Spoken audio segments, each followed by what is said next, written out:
Be prepared. Coming straight at you from the center of the universe, many have tried, with mediocre success, to keep these specs from taking over. Are you ready for showtime? Showtime. Oh, come on, you keep better.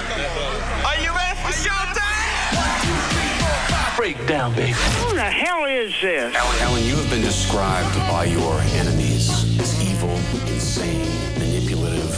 Who are you? To examine it would be to demystify it. Take it with a tasty groove, okay? Wow. Definitely makes me cringe. Very, very, very painful. 1, 2, 3, kick it. Kick it, come on. God damn it, could you one time kick it? What the You're disgusting. It's showtime. It's the Alan Cox Show on 100.7 You ignorant prick bastard. WMMS. Cleveland.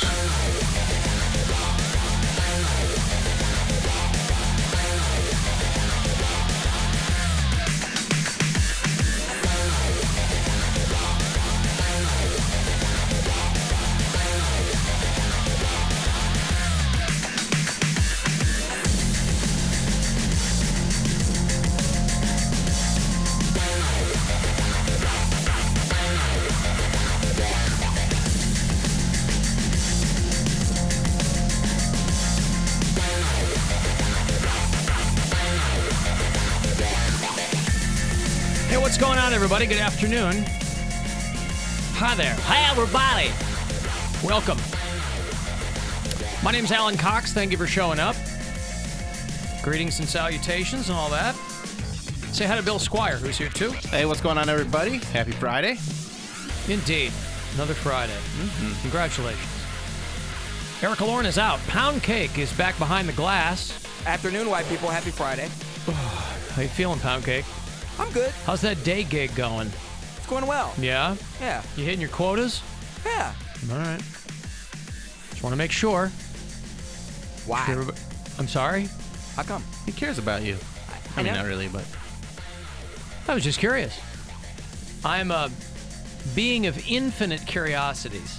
For instance, I'm curious how the hell, out of nowhere, everywhere you look now, Panda Express is a big thing. Yeah, they got a whole bunch of them. They got one in Parma that's right up the street from me. There's one in Rocky River. I can't find one. There ain't one near me. Westlake. Well, you live... It's certainly not for lack of trying, because Panda Express, which, to the best of my knowledge, was tucked away in the back of every mall food court for 35 years, all of a sudden these brand new, gleaming, standalone restaurants for Panda Express. I've never met one person who ever said, let's go to Panda Express. Oh, you've met me. So there's... I don't know if there's something hinky going on or what. Why are all of these locations sprouting up? It can't be because of the death of the malls, can it? That might actually be a factor in it. But I think... The company was that liquid that they could just go, screw the malls. I think they got bought by another restaurant company, and they're like, hey, people will go to this. There's a brand recognition. Let's do some freestanding drive-through restaurants. And they're brand new, and they're nice. And, you know. And it's quick, right. And if there's some healthier options if you're going to feel like going in that direction. Never eaten there. It's Never good. once. I mean, not in a mall, not in a store, not on a moat, not in a boat. But when it comes to Chinese food, I'd rather go to one of those hole-in-the-wall strip mall Chinese places. Manchu Wok. Yeah, something like that, like China King, whatever, City Wok, anything like that, because you're getting twice as much food for about the same price. Yeah, I don't know any of these places. I just know that everywhere I look now, there is a brand new Panda Express. Well, so they're creating jobs. That's good. Maybe you should try one. Maybe you'll like it. Maybe you'll fall in love. Maybe I will. I certainly don't want to be a food snob. I don't recall ever even taking a sample from the tray that they would hold out in the mall. How do you resist that? As you'd walk it's by. Free. You just grab it. Bourbon chicken? Come on. I guess I'm not down with mall samples. Oh, I'm very down with mall mall samples. I'm not a sample samples. guy. Like when we go to Costco, Gwen will go, ooh, or Heinen's or something. Yeah. Hey, there's some cheese over there. Want to try some cheese? Yes, absolutely. And I say, no, thank you. Oh. But with my wife, there's always a follow-up question. She goes, why not? And I go, I wasn't expecting a follow-up question. I just figured it would be, would you like one? I politely decline, and that's the end of it. But there's always a follow-up. Why not?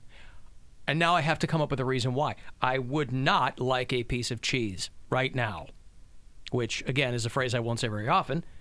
Love cheese. Cheese is great, and it's free, and it's a sample. Like, you're the type of guy that would go to Grandpa's Cheese Barn. I did go to Grandpa's Cheese Barn. And did you try any samples there? No, I bought gummy bears. Yeah, the gummy bears are great. Yeah. But you should try some samples. No, didn't get in. I shouldn't say that. That was a while ago. That was quite a while ago. Yeah, that was when... We went camping. Camping. That was the fateful camping trip. That was a long time ago Long time ago. But I had to have tried cheese at Grandpa's Cheese Barn. I'm not that big of a putz. I mean... Where I'd go to Grandpa's Cheese Barn and not have You seem to be annoyed by samples, so... Not annoyed. Annoyed when people ask me why I don't want one. That's what annoys me. Well, because you have all the samples you want. You're the first person... Because most people want two. Or they're willing to do a lap, come back, and get another sample. That's clearly true. Yeah. I've seen that. I've seen women... You turn your hat around, you put on some sunglasses, you go back, and you get some more. Then you don't have to buy lunch that day because you got free samples on Friday at Costco. Let me ask you this. Do you do that fake thing where you pretend you're going to consider buying the product? Do you do that? You go, oh, what's this? And then you stand there and you eat it and you go, that's pretty good. Okay. I absolutely do. Do you do that? Oh, and then you have to do the walk away because you're not going to buy a ring bologna. I'll tell you what, sometimes I do. Sometimes they have something out there that's so good, they go, hey, where do I get these? Yeah, Got any coupons? Let's do it. Okay. And those sample ladies, they work hard for their money. So I'm not saying they don't. I'm just saying that 9 times out of 10, if it's a little like... it's a little plastic ramekin of some liquid. I won't have any of it. You know, if it's a... Oh, I'm always getting the sample. You're the sample guy? Yeah, because I want to try it. I want to see what they got. Guy. Okay. What are they trying to push my way? I want to know. All right. Yeah, but if you're gonna swing back around, because I've seen sample ladies have to tell, people, hey, listen. One per customer. Please, one per customer. You're not fooling me with the backwards tribe cap. Yeah. I know it's you, Frank. I try to sneak up behind him. Behind the lady? Yeah, because sometimes they're like in the corner aisle. And so you grab one when they're not looking? Yeah. I like it. Like I'll tell my brother, I'm like, hey, go talk to her real quick. Like, ask her about the brand or whatever. And he'll talk to her. I'm just like, boink, and I just like walk real fast so that she don't see me. Wait, I'm embarrassed. You use your brother as a samples diversion? And he uses me. Wow. They got a game going. They're grifters. I guess so. I didn't know that it was that big of a thing. It's coming a 4-pack, a 6-pack, like what if I buy this in bulk, is it cheaper than buying it? So we just talk crap. So he's asking her questions, and you're just kind of, it's like Ocean's 11 in there. So you are working you gotta a whole have your grease scam. man, you got to have the point guy. He's the little Chinese guy. Yep. All right. Wow. And we're back to Panda, whatever. Panda Express. Has that worked out for you? Yeah. Okay. It's pretty interesting. You just go, yoink. Why is Rube Starr calling again? Rube Starr is one of these guys that goes away and then comes back. Goes away for a long time, and then he keeps coming back. I kind of grow on you, and then you got to have the growth removed, and there's only a 37%. Well, I didn't say that. I'm just fascinated by the frequency or infrequency with which you'll contact me. What's going on, Rube Starr? How are you? Yes, I am rather irregular. The craziest thing, Alan, Andrea Vecchio popped in my head today. I said, you know what? I'm a single guy. Is she a single woman? I wonder if Alan knows her.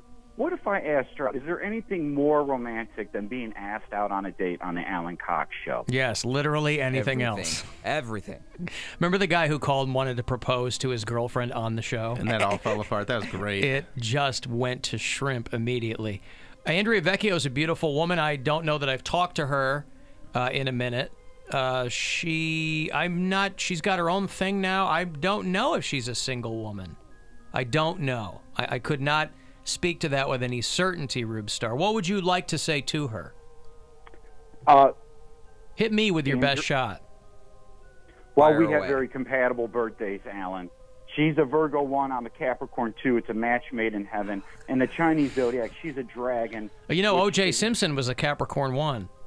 No, he was, that's a good one. Thank you. Okay, so July 9th. What do the 1s and 2s have to do with anything? I can't believe I'm asking this, but it's already out of my mouth. It's written in the stars, baby. It's written in the stars. Let's dance by the moonlight. Let's get crazy with it. But she'll write a book and I'll draw a picture. I thought Rube Starr had a girlfriend. Sadly, it didn't work out, Alan. Gee, I wonder why. Was it not written in the stars? Were the two of you just not celestially adequate, Rube Starr? Is that what it was? It was the attraction. Just imagine if you met your soulmate, Alan, and you found out your soulmate was pure evil. So what would that do to you? I don't know what that would do to me. If I found out my soulmate was pure evil, well, I wouldn't have any choice, would I? Because, you know, what are you trying to get him to do? Fart on your proposal, dude. Oh, fart. She's not gonna go Now, with you. she was a Virgo also. I can't speak for someone else. She might find Rube Starr to be a delightful human being. She'd be among the first, of course, but nevertheless, yeah, I don't know. Didn't her and Jeffrey date or something? I have no idea. I certainly hope so. But next time I talk to a Rube Starr, I'll ask her if she has any interest in going out with it. What was it, a Virgo 1? Yes. Right. Yes. And then she'll ask me to explain that, and I won't be able to. But I will do my level best. Well, thank you, Alan. Thank you very much. All right, buddy. Peace out. There's Rube. Pass gas. The smell may drive him away. There's Rube Starr, who chose this program to ask out the lovely Andrea Vecchio. Now, I'm not sure what she's up to these days. Maybe I'll hit her up. She's doing that car thing. Driving Cleveland. She drives people. She had Savannah James in her car not too long ago. Who was that? LeBron's LeBron's wife. wife. Okay. Gotcha. All right, I'm going to break here. I have a lot of tickets to give to you today for Friday the 13th. There are 3 shows that are coming through this summer. You will get tickets for each of them. The Rob Zombie Manson Show at Blossom on July 17th. Avenged Sevenfold Prophets of Rage and Horror on August 6th. And the WMMS 50th birthday concert in September at Blossom with Ozzy and Stone Sour. Okay, so each winner for Friday the 13th today will get a pair of tickets for each one of those shows. You can buy tickets for each of those shows until midnight tonight for just $13. So only good for Friday the 13th. Use the password 13, spell it out, at livenation.com. The WMMS.com can hook you up there too. 35192 if you want to text, and we'll be back after these. The Alan Cox Show. Hey, everybody, welcome to Siding in the DMs. I'm Bill Squire, and that's Poundcake. You know this. You know this.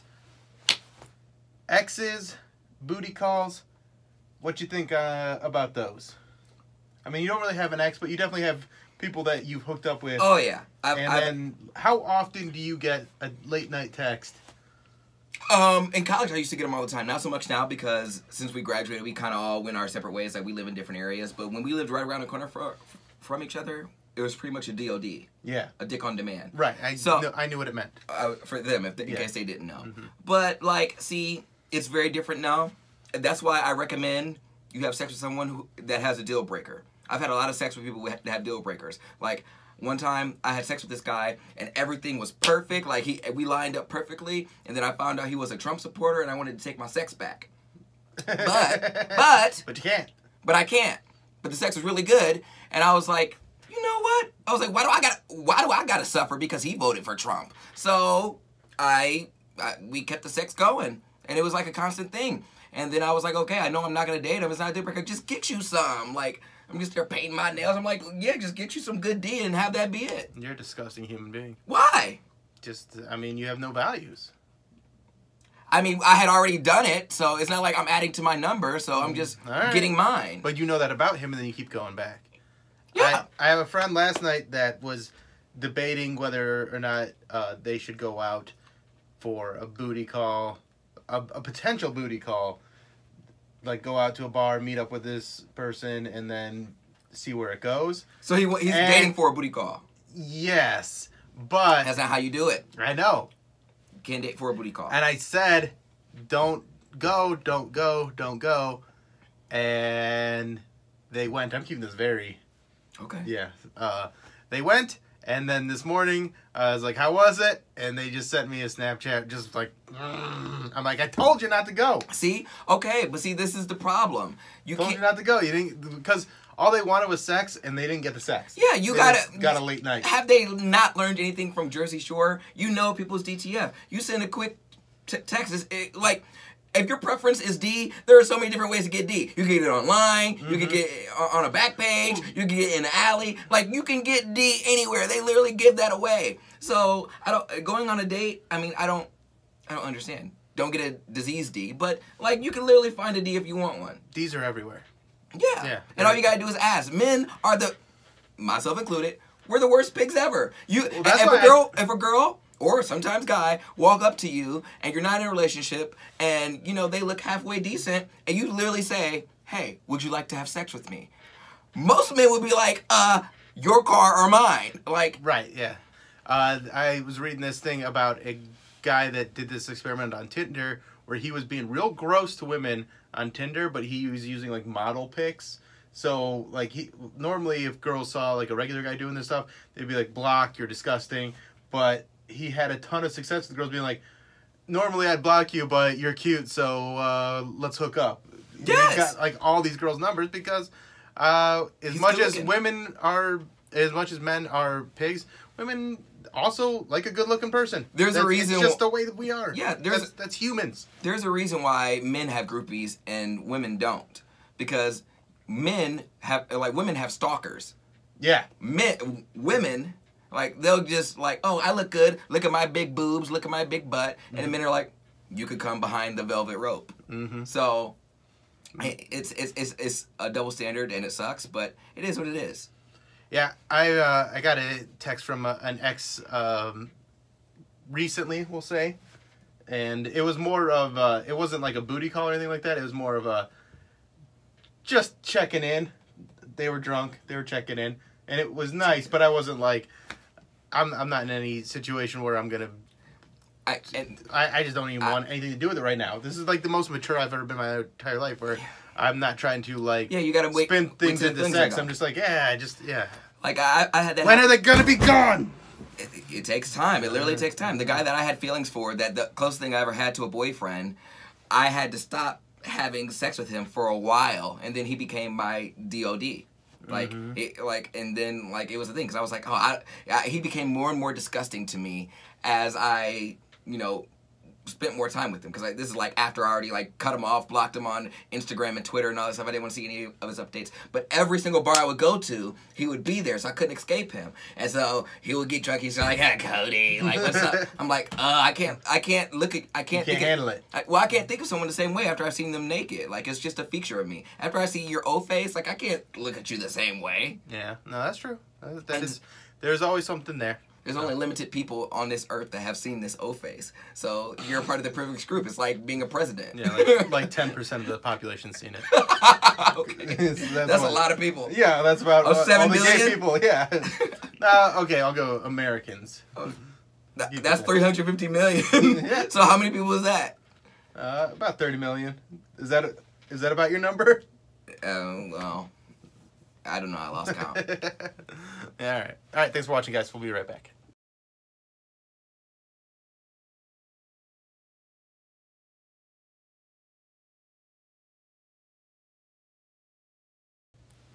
So I went and saw some apartments yesterday.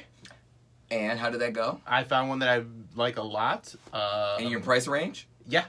It's higher end of my price range, but like still very manageable, so it's not anything that I have to worry about. Has your requirements? It has not only a view of the lake from like the living room area, it has one from the bedroom, so it like exceeds my expectation. Oh, that's like a bachelor pad. So you want a lake view, darling, and just like look. I just would be happy with that because right now I don't even have like a real view at all. Like I can just see like a neighbor's house and then like a road. It sucks. So like having like being able to see that first thing in the morning will make me so happy. And we're getting spring soon, so you're gonna see nothing but blue. Well, it's Lake Erie. Yeah. Nice murky brown water. It'd be nice. Yeah, the water after you get out a little ways, like it's pretty green. It's pretty blue. It's nice pretty and blue. Green. Yeah, it looks all right. So I'm starting the process to hopefully lock that place down, and do you have a pool, but it won't be an indoor pool. Do you have to bid? Well, yeah, you have to put an offer in. You have to outbid people. No, I don't. There hasn't been any offers on this one yet, so I'm like keeping my fingers crossed that it all works out and I get this one, because I'm really like it's such a nice place. It's your dream place? It's pretty close. Like Grandma's setup is like my dream. So it's not Grandma's apartment? It's not Grandma's apartment, but it's actually in her building. That's what I mean. Grandma's. Yeah. It's in her building, so she would be my neighbor. So I'd run into her like. What floor is she on, and what floor are you on? If you were she's higher than I am, but it's good enough, and the view's great. And once you're in there, you can't really tell, like you don't see any of the other apartments. Like you can't see, like it's high enough that you just see out into the ocean, or not ocean, the lake. So ocean's a little bit different. Wow. But, yeah, I'm excited about it. This is a huge step. Like, you would think after you get married, get divorced, have kids, and it's like, wow, I'm buying a house, not that big of a deal. But this is a big deal. Yeah, did you own a house before? Owned one with my ex-wife.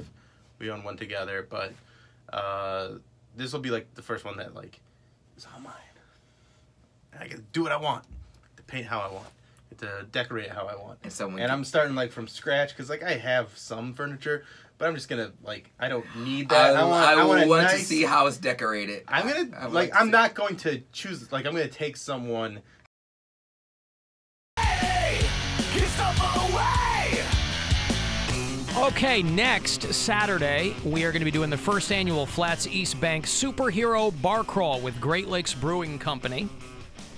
Tickets are $10, and proceeds benefit the nonprofit Drink Local, Drink Tap, and their fight to provide safe water access to those in need. You can go to eventbrite.com if you want to look into tickets. Otherwise, you got a cape, you got some tights, strap them on. And we'll see you there next Saturday. I'll get you $25 to Margaritaville right here. One of the best spots in the Flats East Bank. And then we'll see you next Saturday. Eventbrite.com for info on the event. $25 to Margaritaville. Good luck. Caller 11. 216-578-1007 or 800-348-1007. Let's be real. Sleeping with your teacher is hot. Just be careful if you're homeschooled. Mom, stop it! Now back to the Alan Cox Show on 100.7 WMMS.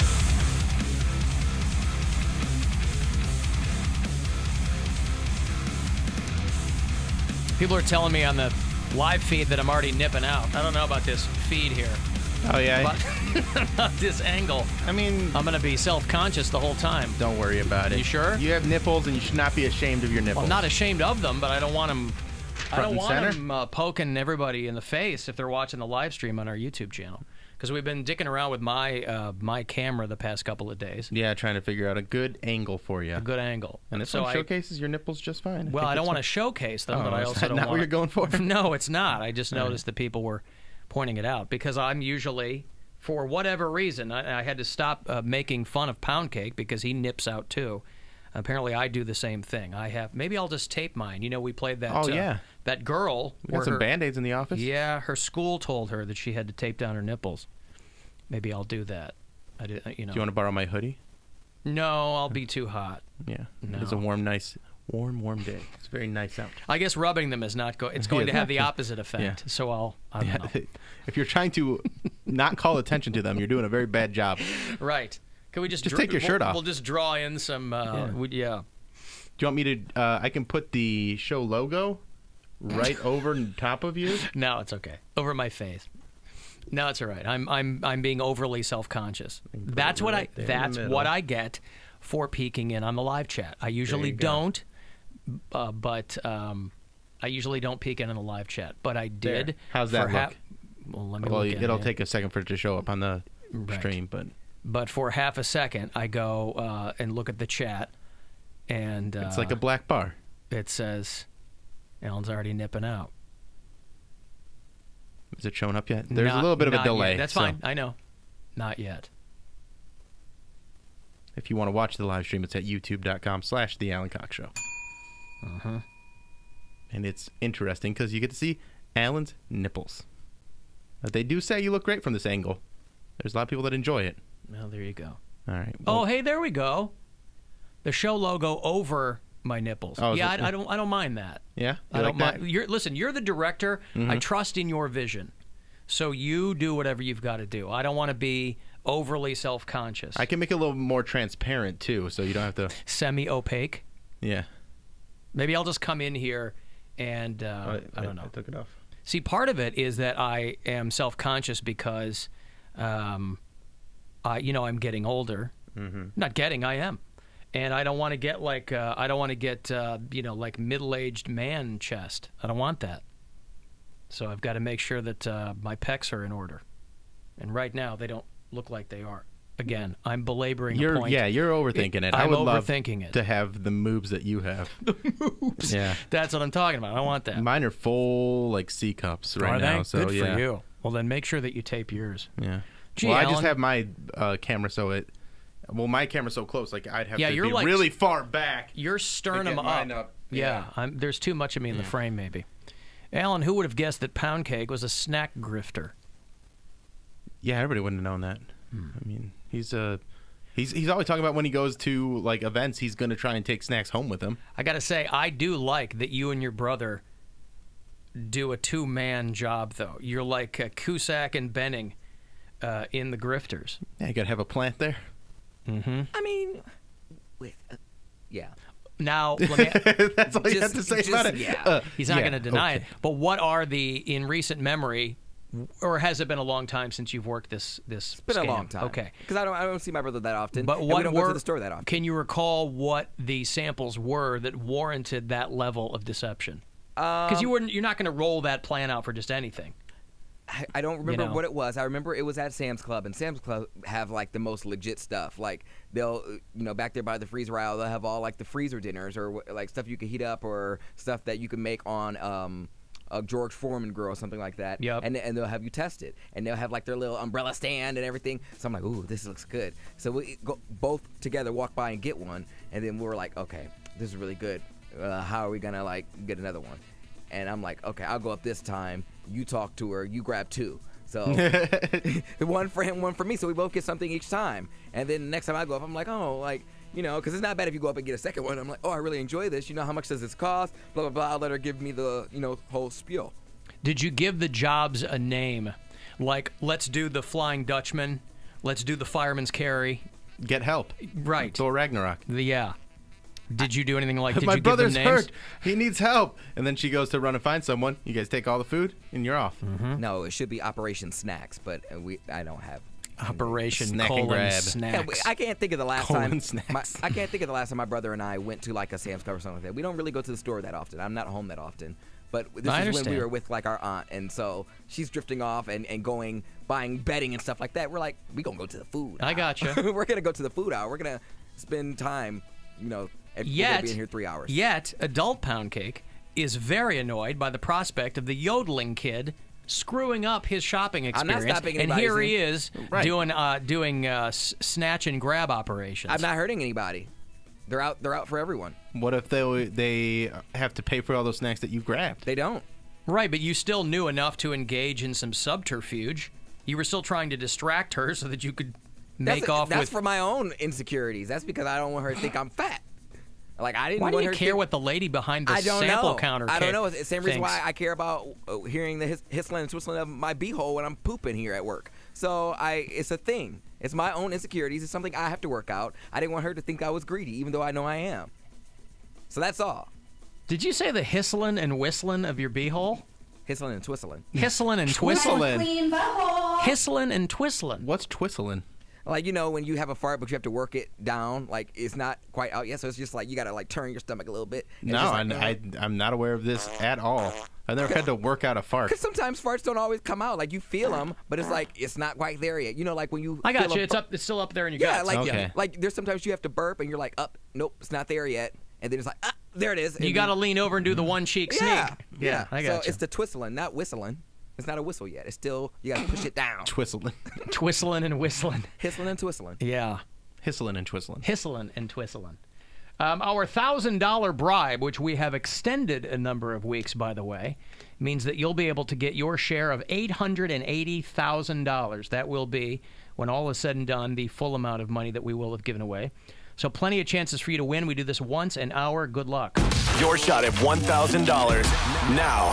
Text the keyword cash to 200-200. You'll get a text confirming entry plus iHeartRadio info. Standard data and message rates apply. That's cash to 200-200. Good luck from WMMS. Do you want to talk to Donnie? Oh, yes, Our of course. old intern who checks in with us from time to time? Where in the world is Donnie San Diego. Donnie will call us by far more than past interns here on the show, and he'll check in with us. And he lives a life that defies description. He's a hard-working guy. He has bounced around the country. There's always a vague veil of secrecy around what he's doing. It's very strange. Where are you now, Donnie? What happened? What he wants to tell us, and then what we get out of him. I see. Right. I have to pull it out of him. Hello, Donnie. How are you? Hey, I'm doing I'm not doing good at all. He's not doing well at all. Why? I broke my sternum. You broke your sternum? Didn't you just start a job? He's always just started a job. How did you break your... this is on the job? No, I was on my way to work, and I lost control of my truck, and I flipped it 3 times, and my truck's totaled. How did you saw Will Ferrell's SUV got sideswiped, and he ended up in the hospital. His truck flipped. I didn't see that, no. Will Ferrell and 2 other people ended up... I think he's out now, but he went to the hospital because he was on, like, PCH or something, and some other car sideswiped him. PCH is not something you should do while you're driving. No. Damn bath salts. And he flipped a few times. Anyway, so how did you lose... I'm always fascinated when people say, I lost control of my vehicle. I don't know what that means. All right, let's get you were on your way to work? Yes. And you were sober? You were sober? I was sober, but the thing is I was living at my girlfriend's house. I live in South Carolina. How far away from you does your girlfriend live? About an hour and a half. So you're in North Carolina. I just drove through the Carolinas a week or so ago on my way back from Florida. I should have stopped off and said hi to you, Donnie. Could have visited you in the hospital. No, I didn't go to the hospital. Did someone in a Taurus run you off the road? No, I completely lost control of my vehicle. Now, how did that happen? Were you speeding? No, I was going the speed limit. How did you lose control of your vehicle? He was getting some road lettuce. Well, no, he's coming back from his girlfriend's, right? So you're alone. You're alone in the truck. I'm alone in the truck. How did you lose control? Because the roads down here, there's no shoulders. They're soft shoulders. They're sand. Okay, right. So like my back right tire, that's the one that rotates. So when it hits the sand, and I went off the bank a little bit, it shot me across the street. It was either hit the tree line or flip my truck. So you fishtailed a bit, and then you went into... Did you go into... This is live audio from Donnie's crash. Did you get thrown into oncoming traffic? No oncoming traffic. Thank God I didn't hit anybody. Could have been a lot worse. Oh, it could have been a lot worse. Yeah. I flipped my truck 3 times, but I crawled out. I walked away from it.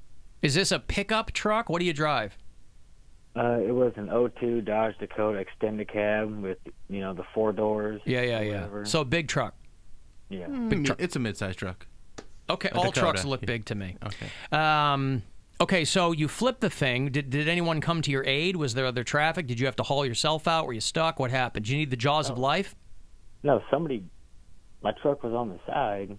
And then someone was like, "Hey, we're kicking the window in," and I said, "Were you?" And you were upside down, or it flipped you back right side up?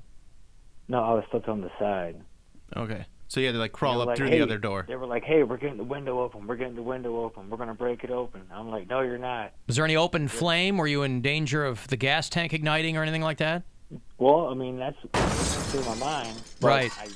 There's that little window in the back of the truck, so I just opened that up and I crawled out. But then I was like, hey, I needed my cigarettes. So I crawled back in. Wait, you had the presence of mind. You were probably in shock. You didn't know what was broken, right? You had the presence of mind to go back in for your cigarettes. Yeah. Hey, cigarettes. That's why people smoke. Hey, cigarettes are expensive right now. And it's very calming. It's why people smoke. It calms them down. I gotcha. He wants to be in flavor country. So and he lives in North Carolina. That's cigarettes are life in that area. It's currency down there, outside of prison. So you say, I got to get my squares. You go back in. Were you texting or anything? Or you just went off the road and it just got away from you? I just got off the road. I mean, it just happened so quick. I mean, it's the scariest thing that's ever happened to me. Poor Donnie. This guy's got a goddamn black cloud everywhere he goes. So you broke your sternum. What else did you break? That's it. I have no scratches, no bruises. I walked away from it. I mean, if you saw the truck, you would be surprised that the cops even told me, you know, usually when we roll up on an accident like this, somebody does not walk away from them. Right. And I crawled out and crawled right back in. See, Donnie's cloud is always gray, but it always has a silver lining, you know? Exactly. He loses a gig, but he finds another one. He's alive. I would imagine, though, that breaking your sternum has got to be one of the most painful, because you have to breathe behind it all the time, and that can't be fun while it's healing. Yeah, right. Yeah. So you didn't even go to the hospital? No, I refused it because I just didn't want to pay for the ambulance trip. Well, I understand. But how did you... So how do you know for sure that your sternum's broken? I had a doctor's appointment today that is scheduled with a family doctor down here. Okay. And so what does that entail? They have to, I mean... There's really nothing that you can do. You just have to let it fuse back together, right? Exactly. Yeah. It's like your collarbone. They can't set it. Yeah, right. You just got to let like it a broken go. rib, yeah. That's brutal, man. Well, I'm glad you're all right. Wow, Donnie. Was the truck totaled? Yeah, it's totaled. It is 100% totaled. And what sucks is I just put 4 brand new tires on it, ball bearings, and a tire rod. Yeah. So it's all ball bearings these days. So is it insured? You going to get your, like, you going to get a new ride? What's going to happen there?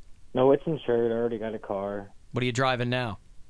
Dodge Nitro, a 2009. A Dodge Nitro? Yeah. That's not a truck, though. It's an SUV. It's nice. They look like Jeeps. Okay. Yeah, it looks but like I got a new job now. I mean, I lost my landscaping job, but wait, the one that you wait, the one that you just started last time you called us? Yeah, I lost. You lost that. That was like 2 weeks ago.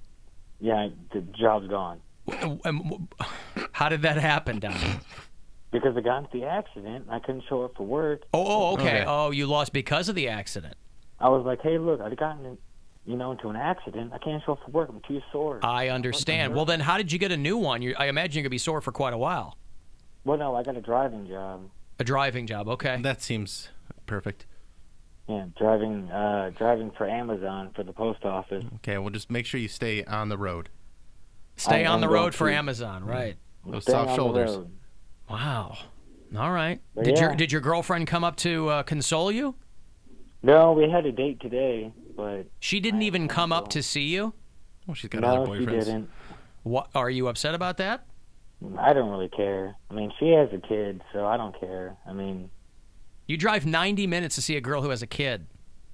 There have to be single moms within an immediate vicinity of you. Yeah, there is, but I mean, she's like half Syrian, half Syrian? Half Syrian. You know, once you get the half Syrian girl. Tell you what. Is she a refugee? Is that what you're trying to tell us? No, she's not a refugee. I mean, right. She's wild, but I mean... She's wild. But so you're saying it's worth the trip? It was worth the trip. Gotcha. All right. Well, that's why she's got that kid. How old's her kid? Somebody else got wild on her and didn't pull out. Her kid's not even 1 year old yet. Oh, you're dating a woman with a baby. Well, I guess so. I mean, it's a well, kid. if it's under 1 year old, Donnie, it's a baby. It's okay. It's not in school yet, right? She's still diapering it, and it's waking her up at night, and Yeah. That's why she's not coming up to see you. I see. How long you been with her? About a month. And you used to live down there? Is that how you found her? Yeah, I mean, we... A month. Done the act. I don't know how many amazing. times. Listen, you say she's wild. I take you at your word. But how wild does a woman have to be for a guy to go, you have a baby and I want to date you? Who would date a woman with a baby? 90 minutes away. 90 minutes away. You are an enigma wrapped in a riddle, Donnie. Donnie, can we get you a reality show? I need to see all these things happen in your life. Because the craziest stuff happens to you all the time. It sucks. No, I want a normal life. I don't want this crazy stuff to happen. But this is I have a feeling this is your normal life, Donnie. Yeah, this is your normal life. This is it. This is the normal. I'm not saying it's not going to get better or worse, but this is your normal life right now. Yeah, I mean, it sucks, but yeah, this is what happens. I mean... Now, just to be very clear, the kid is not yours, right? Allegedly, no. See, because Donnie, I got to drag it out of him. He always leaves some things out. I'll ask him something. He'll go, well, here's the thing. Mm-hmm. So I didn't want that question to go unasked. Allegedly, no? Poundcake's very skeptical. I learned that from you. Allegedly, So right. No, it's not mine. Right. But we had fun together. We've done the deed. Yeah. I hope With so. condoms. Yes, I've. She's always wild, used pound those. cake, and she's Syrian, all right? And you hear you don't wrap it up with a girl like that. She's Well, wild and exactly. Syrian. So you asked her if it was your kid, and she said no.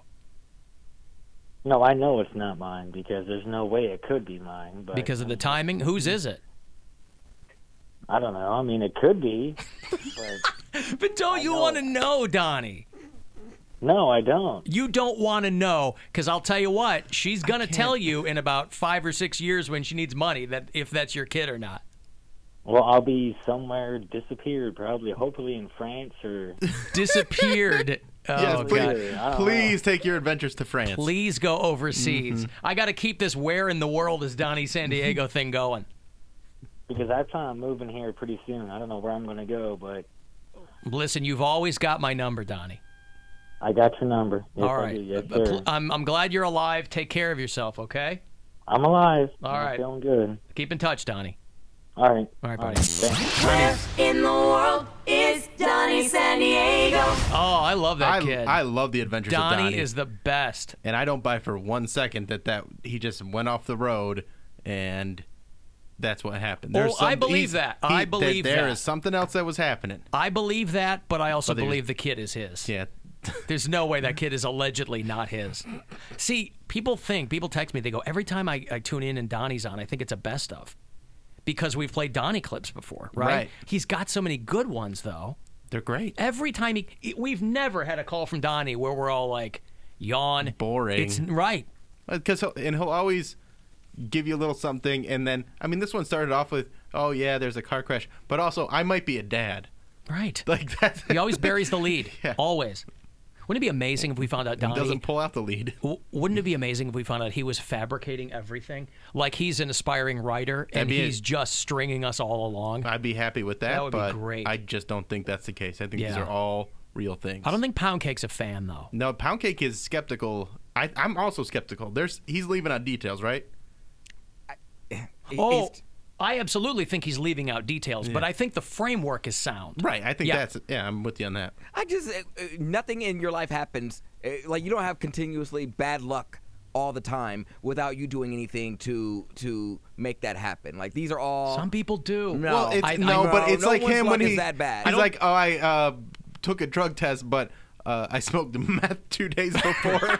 That's the point. It's not luck. It's not bad luck. Things happen for a reason, and sometimes that reason is because you're less than smart. Right. He's not paying attention to every And little Are thing. you saying that Donnie's less than smart? No, How actually, dare he's you. smarter than me. He got a 28 on the ACT. That's why I don't. What the hell does understand. that have to do with anything? That's technically he's book smart. That's pretty bright. Oh, well, look where it's Oh, getting no, him. he got a 30. I mean, but Well, okay, but look where it's getting him.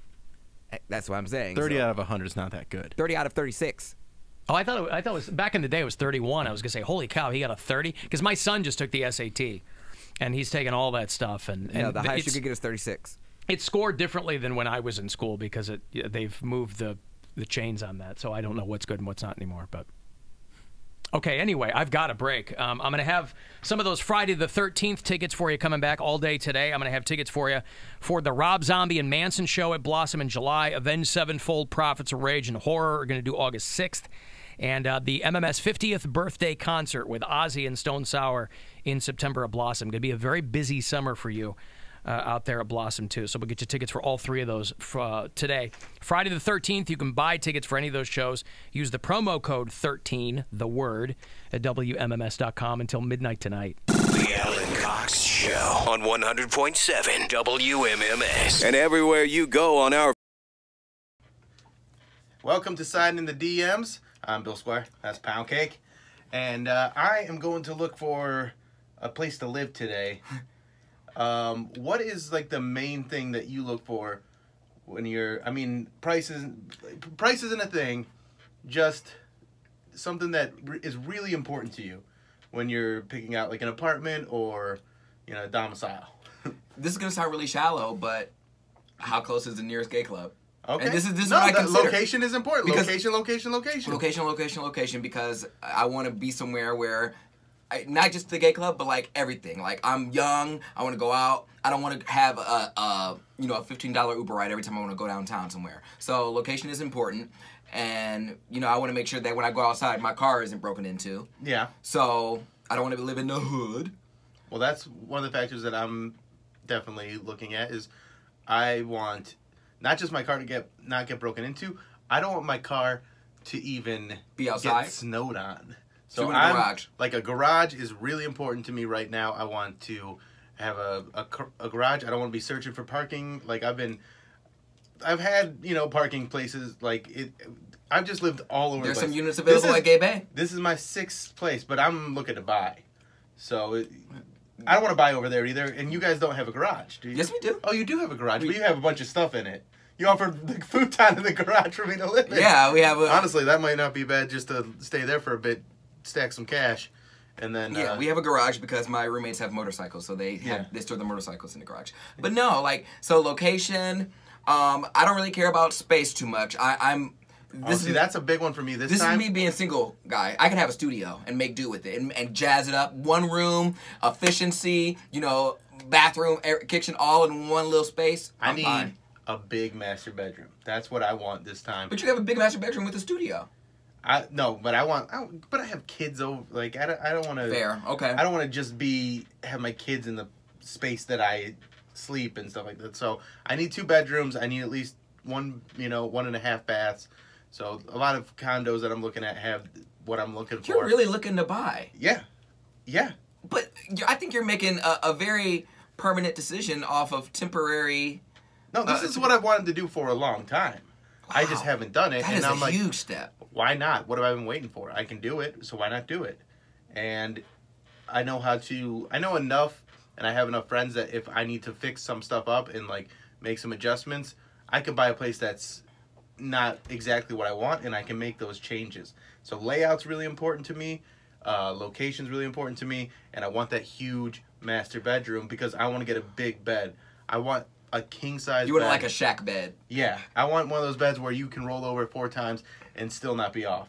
Like I want a big, giant-ass bed. Do you care more about the city or a suburb? I'm looking at Lakewood, so like Lakewood near But see, anything you get in Lakewood, you know is going to be over, like it's going to be 2 times that amount what it would be somewhere else. But because everyone wants to get there. But for the things that I'm looking at condos in buildings that are by the lake, and those are pretty reasonably priced still. Ask Grandma. Well, I'm looking in her building. Wow. And I actually would love to be in her building because that is a player palace. Then I could just go up there and grocery shop at her apartment. Fair enough. But there's a few different buildings I'm looking at. I'm going to look at some places tonight. I'm tired of settling. I'm tired of putting my living arrangements. I need a permanent place. I'm ready to be in a place that I'm going to be in for a long time. I've lived in 5 or 6 different places in the past 5 years. I need to put some roots down. But you have a nomadic lifestyle. You've lived that way for a while. You used to live like on the road for a while. I know, and I'm tired of that. Papa is a rolling stone. I'm tired of that. I want to just be in a place for a bit. I want to have my stuff be in a place. I'm tired of moving. So that's what I'm doing. I'm getting. You know what you're doing. Growing up. I'm growing up is what I'm doing. No, you're nesting. Yeah. Because I've talked about that. I'm ready to nest. I was ready to nest with Coco. Like, I was ready to be with her forever, and it didn't work out. Oh.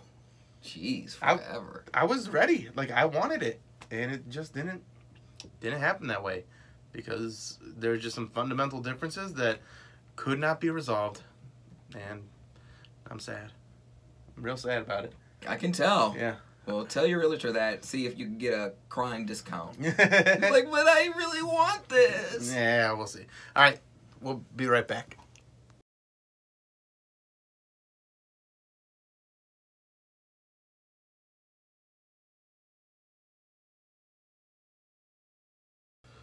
Look at Poundcake. He's a company man. I am a company man. You know what? I was whining, bitching, and moaning. I was like, you know what? I work at this station, and you know, I deserve a free shirt. Like, why do I have to pay $50 out of my... I don't know how much is. How much are these shirts? Like 20. 20. But still, I was like, I work on this station. A little more than 20. If you use the the discount, which I think this month is pool, you get 20% off. So it's around 20. I was like, you guys should comp us a shirt because... And they give us 2. Yeah, they gave us 2. And don't you already have that other one, like, 4 times over? But it's a shirt. It's a shirt, and it was for free. Mm-hmm. And I'm like, okay, so CLE Clothing, you did it. See? I'll be a poster child because you give me free stuff. Like, it's not like I'm not going to wear it. Yeah, they've been giving me free stuff for a long time, and I buy plenty of stuff, too. I love that. I'm wearing this is just one of their older shirts. It's just like, I feel like anything that they would promote, like, beggars can't be choosers now, but I really would appreciate one of those hoodies that they had. The 50th anniversary hoodies. Oh. Those were on point. Yeah, well, those are $50, $60. Well, I'm just saying, we talk about this show all the time. We talk about their store all the time. Yeah. I mean, but, you know, people are like, you're not even real. People were going in on me on Twitter last night because once again we did another, or no, it wasn't on Twitter. It was on the chat room that we do the live stream, and people were like, "This can't be serious. Like, he works at WMMS. He has to know the name of these songs." I'm like, "There's no competency quiz that we take before we get hired here." This is the new MMS. This isn't rock and roll MMS like it used to be. Like he's here because of who he is, not because of what he knows. Yeah, we do a talk show. Like, quick, what's your favorite Eagles song? Like, who? You don't have a favorite Eagles song? I don't even know a song by the Eagles, let alone Hotel California? Oh, in a Hotel California. Yeah, I wish that was going into this microphone so Alan could match that up. Oh. Who's like your favorite? I mean, you said Bon Jovi before, but like another rock band that you know that like gets it going for you. That gets it going for me? Like a rock band that you enjoy. But see, it could be any generation. Just one. It could be one of your punk bands. Okay. Well, the music that a rock band that I can sing all the music to. My Chemical Romance, Fall Out Boy, Panic at the Disco. I like some songs by Kings of Leon. I like songs by The Killers. Not all. Killers are good. So I'm not gonna say I'm their biggest fan, but I like some songs by The Killers. So I mean, that's more of a generational thing than anything. Until midnight tonight for Rob Zombie and Marilyn Manson, July 17th out at Blossom. All three shows at Blossom. Avenged Sevenfold with Prophets of Rage and Horror on August the 6th. And the WMMS 50th birthday concert, Ozzy Osbourne and Stone Sour. It's going to be a really good 6 or 7 weeks for you. You get a pair of tickets right now for each one of these 3 shows. Good luck. Caller 13. These are yours. 216-578-1007 or 800-348-1007. From the Final Touch Construction Studios, this is the 50th anniversary of WMMS Buzzard Radio, an iHeart radio station. And this is the Alan Cox Show.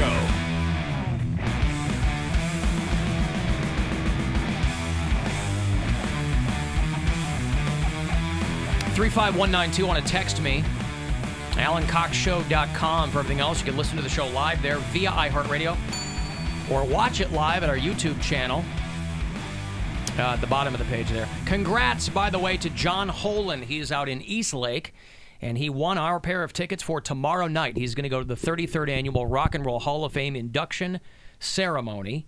So congrats to him. I got to figure out, I'm putting the finishing touches on my outfit. I need to figure out, it's a kind of black tie. Rock and roll black tie. And I don't want to repeat my outfit from the last Rock Hall inductions, so I need to figure it all out. But congrats to John out in Eastlake. We also just got the winner for the Cavs postseason. They win tickets to all the games? All the home games? Mike Hoffman in Parma. Congratulations, man. Congrats to him. The game 1, the first round of the playoffs, Cavs-Pacers. Sunday afternoon, it'll be on WTAM 1100 if you want to listen, and we gave away 1 pair of tickets for every Cavs postseason home game. So Michael will go to every one of those. So obviously, the longer the Cavs are in the playoffs, Mike will be going to those games. So congratulations to Mike Hoffman out in Parma for the Cavs. I need to figure out this outfit for tomorrow night. It's a whole big affair. What do you? I've got. Last time you wore like that paisley. It's like jacket, a flowery right? kind of. Yeah. I don't want to repeat that. It's a good go-to because it looks good, but I've got more of like a midnight blue tux type thing. Oh, that's that I think I'll whip out. Get something red. I love you, man. And set it on fire. What's that? Get something red and set them on fire. Red. Mm-hmm. A red blazer, just like bam. I don't have a red blazer. I don't know that I look good. You Poundcake mean like does? It's his go-to. Not my go-to anymore. Oh yeah, because you got the. For Christmas, Erica bought you a new one? Yeah, Is that my go-to? You had that brick red jacket, right? Mm-hmm. Yeah. Like a Hugh Hefner jacket. Well, look good on you, though. I mean, I don't have anything like that. I think my taste is a bit more muted than that. Well, I don't dress up that often. We'll so. see. I am going to buy a new seersucker suit for my brother-in-law's wedding. What's a seersucker? Seersucker is kind of a pitted cotton. It's like a southern suit. Sometimes it's got like the blue pinstripes or the pink pinstripes in it. It's very breathable. Yeah. He's getting married in Nashville this summer, and so I want to get a new seersucker suit for that. I'm looking forward to summer. I'm laying out all my outfits. I'm very excited. Yeah. I'm excited for summer, too. It's this has been a long, just gray winter. It wasn't the coldest winter, but it was just really long. No. For a while, it was cold. I mean, it was cold, Real but it cold. wasn't. It's going to be cold again. We're supposed to snow on Monday. But it never got to, like, the negative temperatures. Like, it was close. Yes, it did. It was, like, close, but it wasn't. I mean, a couple years ago, we had it where it was, like, negative 30, like, with the wind chill Pretty for, sure like, it was days on end. And this year, that was, like, Negative a couple 7. days. But it wasn't like a bitterly cold winter. Yeah. There were, when It's all just these long. when all these huge storms, when those successive nor'easters were going up the eastern seaboard, Cleveland always seems to kind of thread the needle. This weekend, there's going to be, like in Texas, it's going to be 102, and then there's going to be tornadoes going up the Midwest, and then there's going to be cool air from Canada swinging down, and it's all kind of going around us. I mean, knock wood, but yeah, it's supposed to be nice until, what, Monday? Then it's going to be like 40 again? something like that. Yeah. But I was in the backyard this morning before I came to work, running around with my daughter and the dog, because it was like 65 degrees out. Beautiful out. It was nice. Trouble is, once I get that kid out there, I can't get her back in. She wants to run around because she's like everybody else. She got cabin fever. Put that electric fence up. You get the little shock collar. Just let her run wild. She figured out how to take the collar off, unfortunately. She is smart. She's got a lot of manual dexterity. So, yeah, I gotta put the finishing touches on this outfit for tomorrow night. Manuel Dexterity hit a home run last night. Hey, congratulations to Manuel Dexterity and all of the Cleveland Indians, who I think shut out the Tigers. Yeah, they swept them. Yeah. They didn't shut them out last swept them. They swept them. But last night, I think it was 9-2 or 9-3, something like that. So they got the bats going finally. I always screw up those two terms. They didn't shut them out. They swept them. They swept. They won all 4 of their games against them. 9-3 was the final last night. Yeah, 6-game winning streak going right now. They will face off against the Toronto Blue Jays tonight. That is a 6:37 is when your coverage will start here on MMS. So we will get out of here around then. I will not neglect the 6:30 keyword for you, though, to win $1,000. So I'll slip that in before we get out of here. But Tribe Blue Jays tonight, 6:37 is when coverage will begin here on MMS. I saw that Scott Schreiner of Weezer will be performing with the Cars tomorrow night. I guess. So if you are going, yes. 5-game win streak for the Indians. I don't want to speak. Okay. Whenever you say something wrong in sports, people will correct That's you fine. immediately. So. We want the information. That's still a good streak. Yeah. 5 games is great. Anyway, Scott Steiner. Scott Schreiner of... Is it Steiner or Schreiner? Scott Steiner is the wrestler. Scott Schreiner, I think, is the Weezer bass player, who is going to perform with the Cars. Benjamin Orr, the late Benjamin Orr of the Cars, I think was a Parma native. He had a huge hit. Lakewood. Oh, Lakewood. I'm sorry. Yeah. We talked about this. But he's been dead for quite a while, I think. But he was the only member of that band, I think, to have a huge solo hit. He was the guy that sang that song Drive, that the Cars... It's got to be crazy to be in a band where one of the guys in your band sings the song. Like, imagine you're Rick Ocasek, singer for the Cars. You marry Paulina Poroskova, right? You're the front man for that band. It's otherwise kind of faceless. People only know Rick Ocasek. He was kind of a weird-looking guy, had kind of a Jack Skellington vibe, right? Real tall and reedy. And he's the front man for the Cars.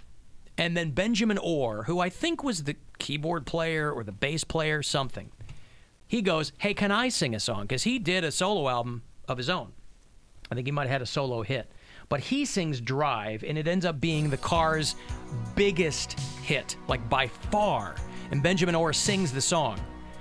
Rick Ocasek's wife is in the video, because she was a famous model at the time. Still famous, but that was her heyday. This is like 86 maybe this song comes out. It's going to be weird if you're the singer for the band and the other guy steps up, sings a song, and it becomes a massive hit. So on the one hand, you're like, hey, it's good for all of us because we're selling records. But it's got to be a weird. little bit of a jealousy Weird. thing, maybe. There's got to be a conversation about, should this guy be singing all of our songs? I mean, Rick Ocasek had a very distinct voice, but this is a good song. It's a great song. For a mid-'80s song, it was a really good song. Nice little ballad. Right. But Benjamin Orr passed away many years ago. So 2000. Scott, I thought it was before that. No, okay. October 3rd, so almost 2000, 20 years. yeah. Okay. Was he the bass player? Yeah. Okay. He's from Lakewood originally. Yes. Yeah. So I think on the strength of this song, he got a solo deal and he put out an album. But anyway, Scott Schreiner of Weezer will be filling in or playing with the Cars tomorrow night. They got to be eligible pretty soon, right? Who? Weezer. Weezer? In the next couple of years. First album was 94, maybe? Yeah. I'm not sure. It's coming up. Not right around the corner. But, yeah. I don't know. And Weezer's had some personnel changes over the years, too. I'll tell you who I wonder if they're ever going to get in the Rock and Roll Hall of Fame is a band called the Buoys. Because it's amazing to have a hit song about cannibalism. And these guys did. Band called the Buoys had a song called Timothy. 1971, they had a hit song called Timothy that was about 3 miners who get trapped underground and eventually 2 of them eat the third one. Jeez. And it was a hit song. I need to hear this song. And it was written by Rupert Holmes, who did the Pina Colada song. If you like Pina Colada, right? He's got a lot of range in his writing. Right. He can make it fun and light or cannibalism. Cannibalism, right. Escape was the Pina Colada song, you know. I was getting tired of my lady. It was a real solid 70s song, right? A lot of free love back then. So it's like, I'm tired of my lady. I need something else. And, you know. This always, I always thought this was a Jimmy Buffett song, but it's just in that vein. Yeah, Pina Coladas, and right. Anyway, Rupert Holmes wrote Timothy by the Buoys, 1971. These guys should get into the Rock Hall just on the strength of having a hit song about cannibalism, which I imagine most people who love the song probably didn't even realize that's what it was about. But it's like, Timothy, what have we done to you? You know, it's kind of hard to make out the lyrics, but...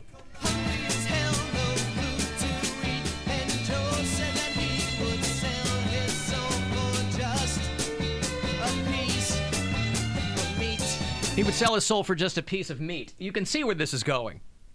They're trapped in a mine, and 2 of them eat the other one. Well, I assume Timothy was the eaten one, not the eater. There's already a song about cannibalism by a band that's in the Rock Hall. What song is that? Maneater, Hall & Oates. Oh, right. Right. I thought you meant Eat You Alive or Eat Me Alive by Judas Priest, but I don't think that they are in the Rock Hall. What about Alice Judas Cooper? Priest He's got a song about cannibalism too, right? Does he? Yeah. Eat Me Alive? Frankenstein. Be My Frankenstein. Feed My Frankenstein. Feed My Frankenstein, Gotcha. yeah. So if the 3 of us were trapped in a mine, who would get eaten? Oh, I don't know. Bill probably has the most meat. I probably taste the best. And Alan... Why do you think you taste have the garbagest best? diet. Yeah. I probably taste like chicken. Why? Because I eat a lot of chicken. I don't think that's how it works, sir. Do you think that you take on the flavor of foods that you eat a lot? I would imagine I would absorb some of the flavor, yeah. Huh. Like if you smoke, even if you don't smoke, if you're around a lot of smokers, you smell like smokers. So I just imagine. Right, but that cigarette smoke getting into your... You're not going to take on the taste of another animal. I have a feeling I would be the best tasting. No. Oh, you're old stringy meat now. But I'm in good shape. I have the best diet out of the 3 of us. That's true. People like you taste the worst. I mean, what? Why? How do you know? I feel First like of all, you'd be gamey. You don't know. You've only tasted one portion of the human body on a regular, and no one is going to convince me that part tastes good, gay or straight. I don't know. My meat would be nice and marbled, like it'd be marbled. Yeah. They say the flavor comes from the marbling. Yeah. So you might be onto something. I would be the best tasting. I probably taste the best. If we were trapped in a mine, but we'd have to eat Poundcake because he doesn't contribute to society the way. Like you have a young daughter, I have kids. We have things that we have to do. But I think it's more pragmatic than that, and we're just desperate. and you would provide the most meat. Exactly. You just make would. last Yeah, longer. all right. Pound cake and I would have But to I eat feel like you. I could take both of you on, honestly. You probably could. Yeah, so I'll just eat both of you. But we would have to take you down Good luck. because, yeah, I know. It would be a fight to the death. Well, I would literally. We'd probably all kill each other. No, what we would do, we'd do the same thing. We'd all be killed in the mine, and we'd just be eaten by animals. Yeah. Random mine animals. I would apply. Mine animals? Are there mine animals? Just bats, I guess. Yeah, A canary. Are bats carnivores? I don't know. How would we kill Are you, there Bill? raccoons that run around in mines? Raccoons. I don't know. Are there raccoons in? Are there any such thing as mine raccoons? Mine lions? After an hour and a half, your breath would probably do the trick. He'd murder both. He got his breath on track though. It's on track. I But haven't once- had him breathe once on me he's recently. stuck in a place where he can't keep his breath on track, I think he's that's going to come anyone, back though. with That's a true of all of vengeance. us, Yeah. though. It's true of me too. Yeah, but his is. I need to wake up in the morning exponentially in the mind. bad. Oh, I can't believe I can't brush my teeth today. Like, I'm worried about surviving. Right. And how we would kill you, Bill, is how I would apply the same trick that I would have in the Sam's Club. I would have Alan distract you, talk about, I don't know how we're going to get out of here, and then I come up behind you with a rock. Yeah, but I feel like you'd hit me hard enough for me to be like, ow, what'd you do that for? No, it had to be one fatal struck. Pound cake could be. I ain't gonna eat a bitch. But who's going to start the fire? Who's gonna start the fire? I'm the Boy Scout. I'm the Eagle Scout. Oh, I can start a fire. Well, I got the skills. I get real ashy, so I'll just like rub my ankles together and start a fire. Yuck. That's how I would do it. Using your dry skin. Yeah. Man. All right. Well, let's hope that it never comes. First of all, Hey, the you entire know what? scenario is predicated on the three of us somehow being in a mine. Yeah. So Also, probably not a good idea to start a fire in a mine. Right. When we're short on oxygen. just eat up all the oxygen. yeah. Right. We're trying to send smoke signals. I also will gladly sacrifice myself because being stuck in a mine with pound cake is a death sentence in and of itself. You can consider you A and panicked pound cake. You and I would be racing to beat each other in our own Yeah, demise just to trying get to out of cut there. our own throats. Yep. You'd be feasting on two bodies, Pound Cake. Mm-hmm. You would never die because you'd have both Bill and me to eat. Or we'd just kill him. Who knows? Oh, I guess that would be the path of least resistance. Right. We would do that move on you. He would distract you with something. We'd be like, oh, look. Well, Turns out Wendy Williams is a man. You'd go, what? And I'd smack you in the head with a rock. we wouldn't have to do that. We just have to talk about anything that's not him, and he'd get bored. He'd fall asleep. Yeah, and then we could just kill him. I totally. Wait, Right. You gotta sleep in the mine. Like you would have to sleep at some point, otherwise you're not gonna be able to. You know. Now with both eyes How closed, much? you wouldn't. How much time would have to pass before we had to get that desperate? 25 minutes. 25 minutes. I don't know. I don't know. No, Let's not all go in a mine together. How about that? I don't want to have to live this out. All right. Pound Cake. No mining. Cancel the. Call my secretary. Cancel the show mining trip. Mm-hmm. You have a Thank secretary? you. Huh? You have a secretary? I do. What's her name? His name. Their name. What's her name? Your secretary. Oh, Francine. Francine. Yeah. Francine, cancel the show mining trip. Thank you, darling. I've talked about it before. That And make me a vodka gimlet with Belvedere, please. Thank you. Sounds divine. Uh-huh. You've talked about what? I've talked about it before. Like if I ever was in a place where I was just desperate, like if I was on a strand on a deserted island, I would probably just curl up in a ball and cry. I wouldn't try and kill an animal because I'm like, I can't kill an animal, and then I would have to like cut it and you know like take all the meat out and stuff like that. I can't do that, so I'd probably just like take a couple leaves off of a tree or something like that, put some water in it, and just like, hey, I have a salad. Like that's what. But it's amazing what people. I can only imagine it's amazing what people do when they're desperate to live, when that self-preservation takes over. I don't know how to catch anything. You'll learn could you real imagine me fast if it's running after between a you squirrel? eating and dying. Well, you'll figure it out. Climbing up a tree. Look at me, my black ass climbing up a tree, like trying to get a squirrel or like a monkey or something. I can't do that. A squirrel or a monkey? A squirrel or a monkey. Well, Sure. I'm thinking island life or something. I don't know. Yes, all those island squirrels. Yeah, Remember I all know those the squirrels trees. we saw in Jamaica? Mm-hmm. Oh, Pound Cake was constantly licking his lips, going, those squirrels look delicious. The spiders. Think of were all the huge. nuts they already have in their cheeks. You couldn't you couldn't fish? No, I don't know how to fish. I haven't fished since I was young. Even Tom Hanks learned how to fish with a spear after being on that island for a couple of years. He figured it out. Where did he get the spear from? How do you make He it? fashioned He one. bought it. He had plenty of time to figure things out. He didn't have a tackle box. A taco box? A tackle. No, he didn't have a It sounded tackle like box. taco box. Taco Box is on that Mine Lions tour. It's going to be a good show. I want a taco. It would all come down to whether or not, because Poundcake obviously would represent the dark meat. Right. You and I would represent the whiter meat. So it just depends on how... I'm the marbled meat. How you're marbled. Mm-hmm. You guys couldn't kill me. I would be the only black guy, and then it would look real racist if you guys somehow did get found, and they're like, "Oh, so you killed the black guy?" He died. He's right. And you guys roasted me on a steak. You know what? No. Oh, yeah, like He Cannibal got shot Holocaust. by the island police. Yep. He was beset on all sides by island squirrels, officer, and we just couldn't save him. Oh, they tore him up. That's why you'll notice all those tiny, tiny little bite marks on his face. The news story would tell the truth. Whitey's killed black man in mine. In mine. Yeah. All right. Is well, it an island mine? Where are we? A mine. Okay, so in the mine. In the mine. But in the island, we don't have to kill each other. No. Well, let's hope it doesn't come to that. Eventually, we will all get sexually frustrated, though. Oh, God. I'm gonna get I'll kill myself. Shotgun and kill all the whiteys I see. I'm gonna get me a shotgun and kill all the whiteys I see. When I kill all the whiteys I see, and whitey won't bother me. Gonna get me a shotgun and kill all the whiteys I see. Well, we'd certainly all have to be looking over our respective shoulders.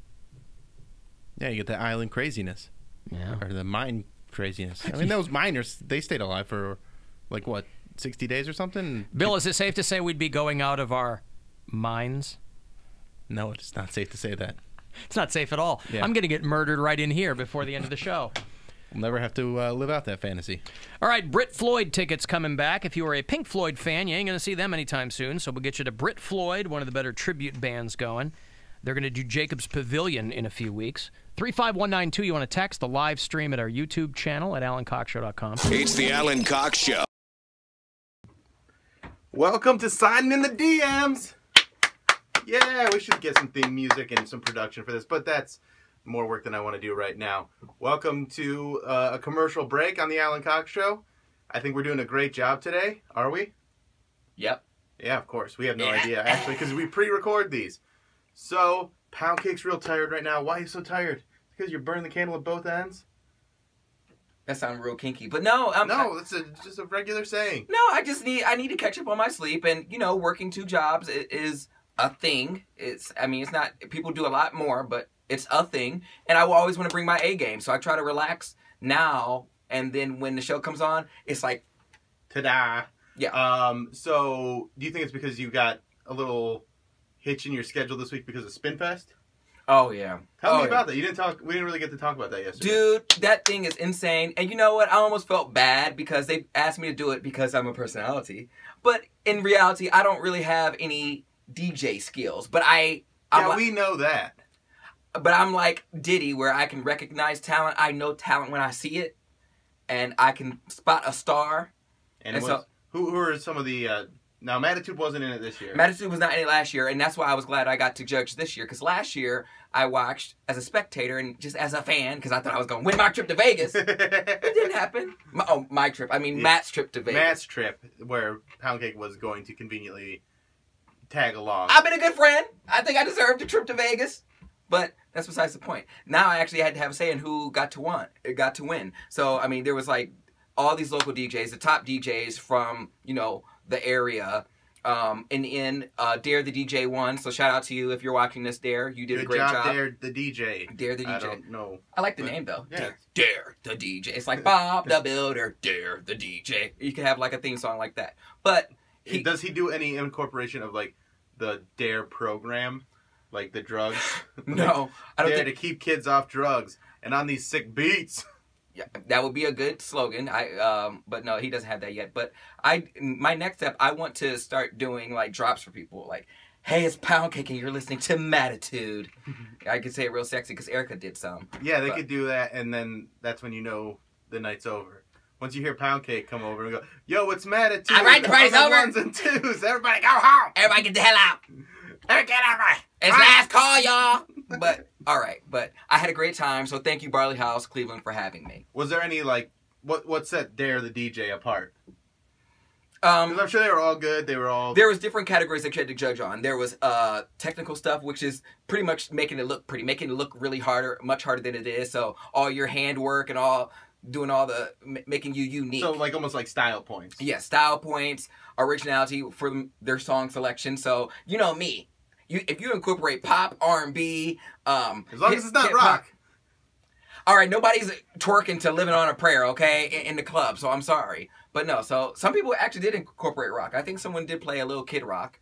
And so you get points for that. You get points for intriguing the crowd, getting crowd involvement in.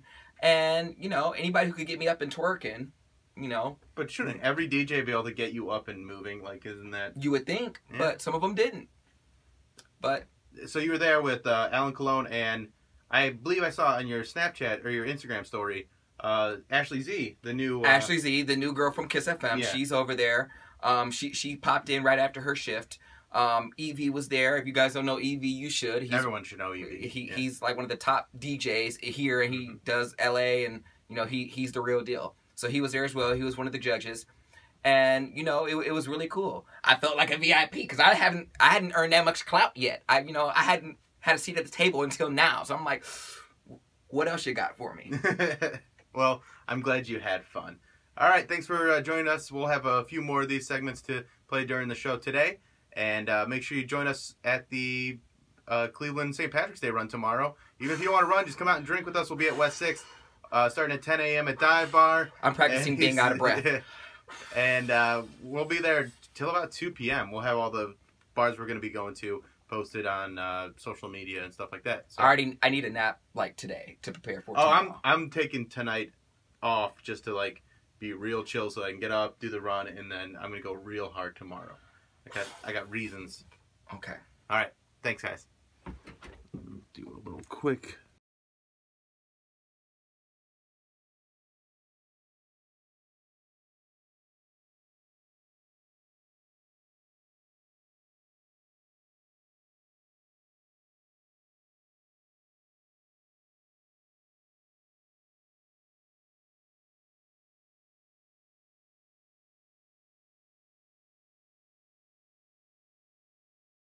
Hey, welcome to Side Studio Theater, where we're just killing time during the commercial break.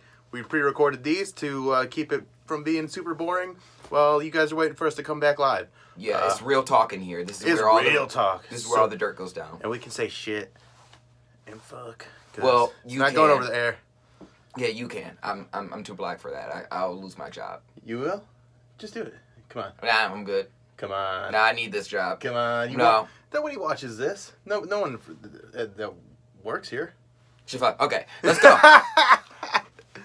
All right. So you were talking about International Women's Day just before we started. What's your beef with that? So I follow this thing called the Shade Room. This page on Instagram, and I learned all my. It's almost like the underground dirt. Like it's all the urban, hip hop dirt that's going on in the industry, whether it be like music, rap, or music, or like any type of entertainment. So this DJ, this is another morning show in Washington, D.C. It's an urban morning show. And the two co-hosts kind of ambushed their female co-host on International Women's Day because she did not want to hire a babysitter to watch her kids that was attractive. She did not want an attractive woman watching her kids and being around her husband. And so they ambushed her and brought the babysitter or the nanny in and to talk about how petty she was. Wait, so they brought in the nanny that she hired that wasn't attractive? No. Or she had an attractive nanny? She did not hire her because she was attractive. Okay. So they brought in the girl that did not get hired? Yes. Oh, that's hilarious. And the girl was saying how petty it was, that she was like, you're insecure, like blah, blah, blah. And then this female radio personality quit live on the air that day. Because she was like, it's International Women's Day. I refuse to let you guys tear me down. So my question to you is, were her co-hosts wrong?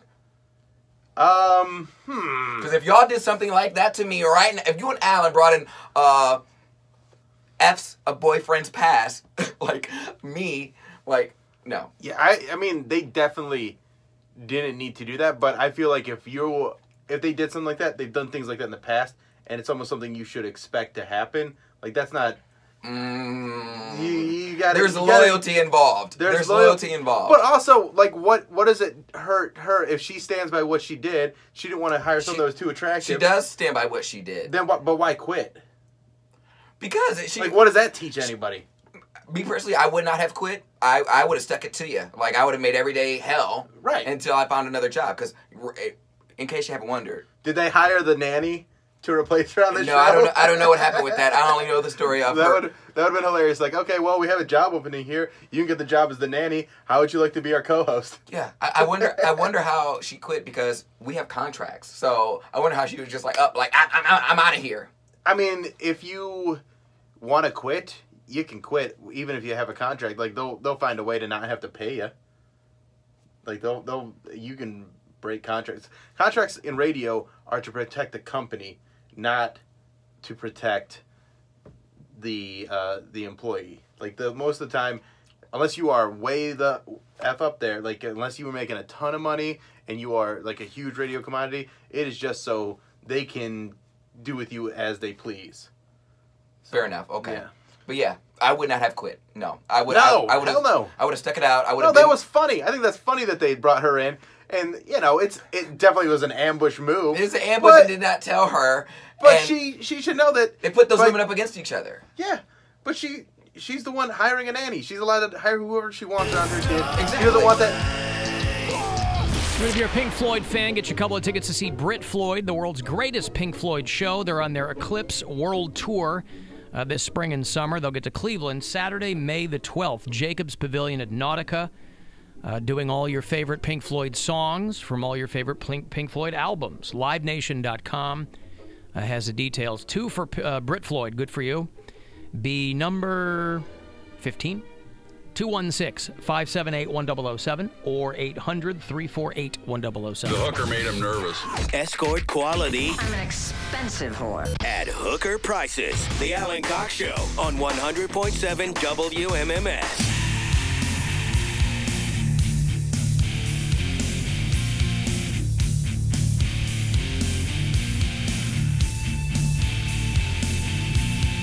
$35192. Want to give me a text? Alan Poundcake would never be trapped in a mine because he knows his way around the shaft. Slow clap for you, ma'am or sir. If you listen to the show on iHeartRadio, let me know where you do that. If you're out of state, we'll put you on our bureau chief map. Nick is a brand new listener in Ellabelle, Georgia, which I had to Google. It's right outside Savannah. Billy is up in Buffalo. Lisa is in Brownsville, Texas. Joe is in Bernie, Texas. Dale's out in Pottstown, PA. Is that where they make Yingling? No. Is that Pottsville, PA? Victor is in Santa Ana, California. People all over the place, so thanks if you dig the show from outside the friendly confines of the Buckeye State. And on the song Timothy that you were playing from the Buoys about cannibalism, the record company was saying that they ate a mule named Timothy. But everybody knew what they were really implying. All right. Yeah, the Buoys, before we went to break, that's what got us on our cannibalism conversation. This is a band that should be in the Rock Hall just for having a hit song about cannibalism. 3 miners who get trapped underground, and 2 of them meet the third one. Again, I imagine Timothy was the eaten one in that scenario. Wait, where are you saying Yingling was at? Is it Pottsville or Yes, Pottsville, PA? Pottsville, yeah. Okay. Good job. They're associated with Latrobe, PA, but I think Pottsville is where I it's think pretty. Latrobe is Rolling Rock. Oh, I'm sorry, Rolling Rock. That's Yeah. right. Yeah, Yingling is out there in Pottsville, PA.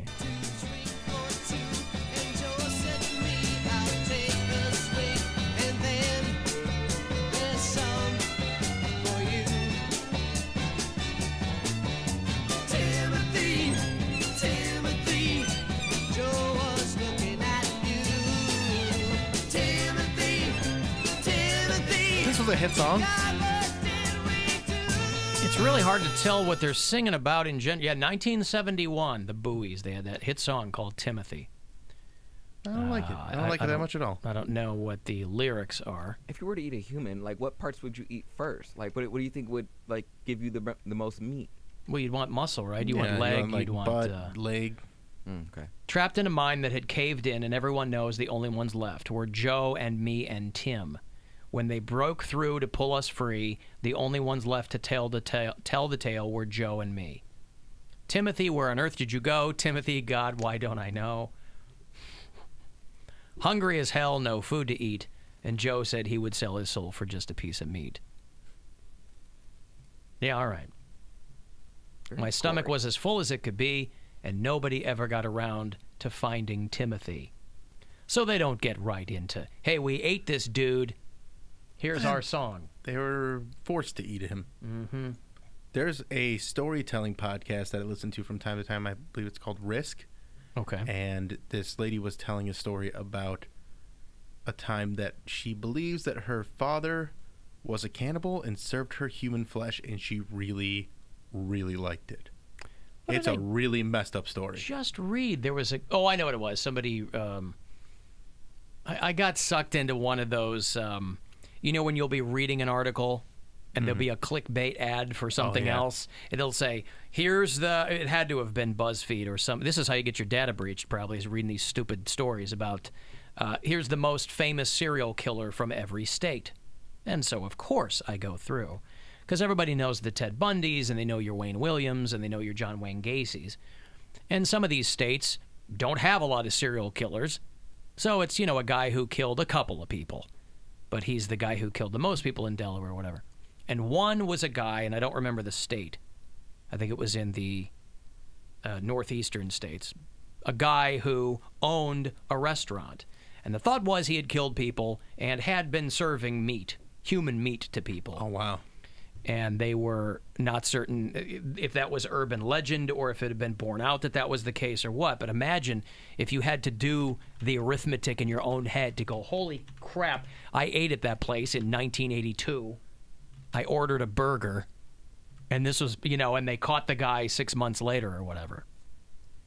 Yeah, so if you discovered that you had eaten human meat and then had to, you know, we've talked about that before. I've had horse. A lot of people have had exotic meat. And if you like it before you're told what it is... Was it Joe the Cannibal Matheny? Maybe. He would kill crack horse and then serve him in his restaurant in Cumberland, Maryland? Yeah, maybe. Sure, that sounds about right. Why'd I gotta be crack horse? Because that's who he... Yeah, that is the guy. Those are easy to... I can see the...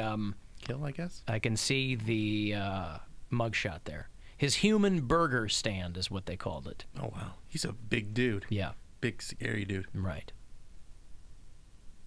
He was killing crack whores and serving crack whore meat. Kill a crack whore and I don't care. Jeez. He's savage. Literally, he's a savage. Yeah. He was found dead in his prison cell. Yeah. He was set to serve 2 life sentences in Cumberland, Maryland. He was a big, fat guy, so... 2016, so he lived a while in jail. There you go. He opened up a little open-pit beef stand. He said the human body tastes very similar to pork, so if you mix them together, which he said he did, that they nobody could tell.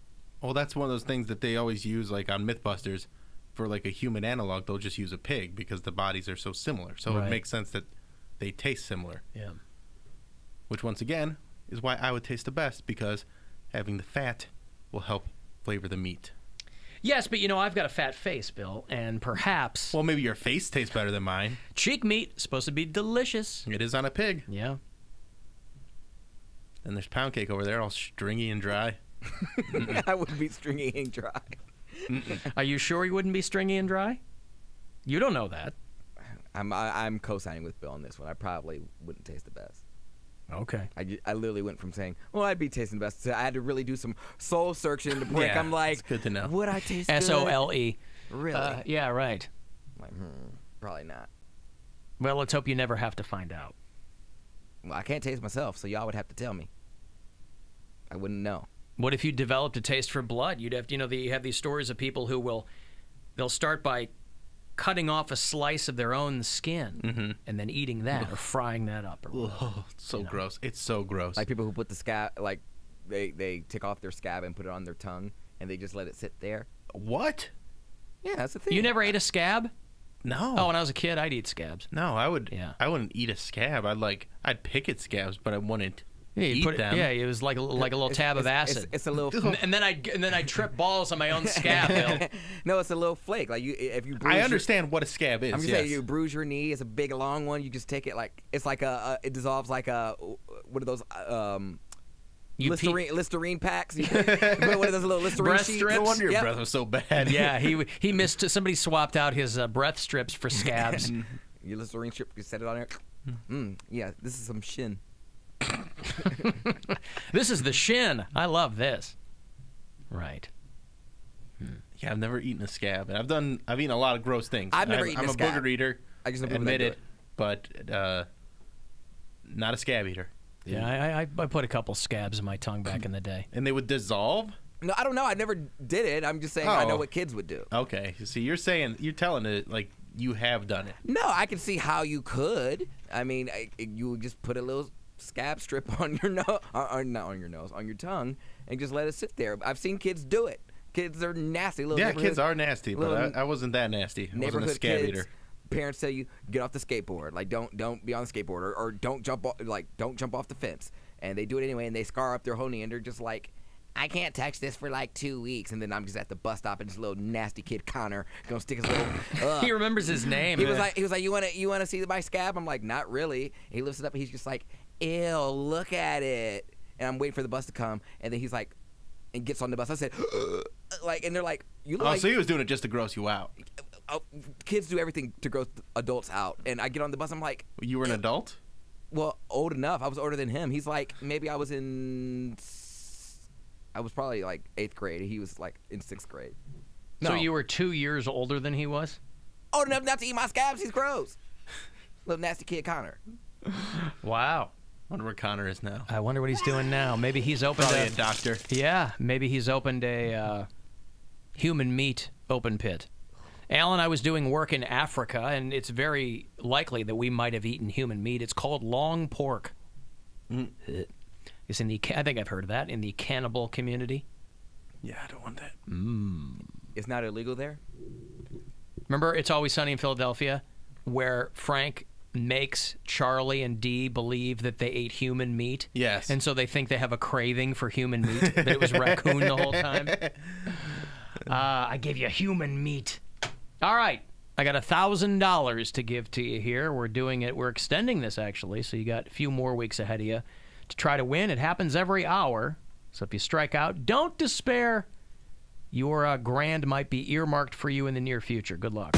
Your shot at $1,000. Now, text the keyword luck to 200-200. You'll get a text confirming entry plus iHeartRadio info. Standard data and message rates apply. That's luck to 200-200. Good luck from WMMS.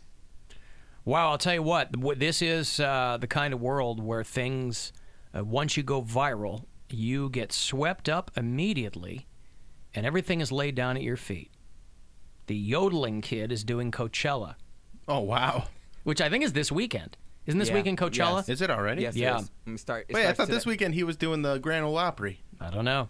Because he was just on Ellen on Monday or something. If you had to pick Coachella or the Grand Ole Opry. He said the Grand Ole Opry was his dream to do. Because he's a tiny little hill rod. You're going to be way better accepted at the Grand Ole Opry than Coachella. But you know, this came from Justin Bieber. He posted it on his Instagram, probably as a goof, obviously. But he posted a picture of him like yodeling, and it was the Coachella crowd. He was like, Coachella 2018. And leave it to Justin Bieber to make dreams come true, because he posted a simple pic, and now he's performing at Coachella. What's wrong with the world? But see, I prefer Well, nothing's wrong with the world, but here's the thing is, the person I feel bad for is now this kid's family has to call Grand Ole Opry and tell him that the kid's not going to perform there. What? Coachella. I like how they've said that marijuana is banned at Coachella. Like, what? What bizarro universe? It's legal in California, but they're banning it at Coachella. Like, every festival has a bunch of med tents. I remember going to the Warped Tour one year, about 15 years ago. The med tents, the first hour of the show were already full of kids who, like, can't handle their high or had never done anything before or got a bad batch of something. Yeah. They're like, no weed allowed at Coachella. Good luck with that. Just take an edible. and then you'll be high the whole time. You don't have to smoke any. That's why I don't even. You're right. That's why I don't even know why they would say that. Yep. Like, why even make that a thing at Coachella? There's vape pens. There's plenty of ways to get high if your preference is high. Okay, you don't have to do any of that stuff in public. Oh, really? Lord, I don't know what I do. All I do is sit and sigh. Oh, Lord, that last Sunday she said goodbye. Well, Lord, I thought I would cry. She do me, she do you. She's got the kind of loving Lord, I love to hear when she called me sweet daddy. Such a beautiful dream. Now I want to go to Coachella. Boo, get off the stage. Boo. Throw a tomato. Fart on him. I wanted to play The Gathering of the Juggalos. Yeah, right? Are you saying boo or boo-earns? Oh, they are saying boo. Oh, that sucks. Yeah, sources close to 11-year-old Mason Ramsey say he's going to share the stage with some of music's hottest acts. Oh, my God. Get out of here. Starting at, well, he's already done his first set with Weethan, an up-and-coming DJ. And several other artists have reached out, including Post Malone, which was my favorite cereal when I was a kid, who want this kid to feature his yodeling during their set. Boy, so this kid's going to get a crash course in... This kid's going to be dehydrated in the med tent. Yeah. So he's doing Coachella today, Grand Ole Opry tomorrow. Oh, so he's got a globetrotter already. Yeah, good for They him. probably sent a private jet. Mm-hmm. I saw that he was They're trying to make it happen with Post Malone, who this kid probably didn't even know who that is. No, if he's into Hank Williams Sr., I'm sure he's not all that into Post Malone. Right. So we'll see what happens. But the kid's doing Coachella today. I hope he doesn't get a contact buzz. That's just too because many. That's really going to screw up his yodeling. Is there any video of his performance yet with the DJ? If there is, I haven't seen it. Okay. No, I guess he something got him because he's.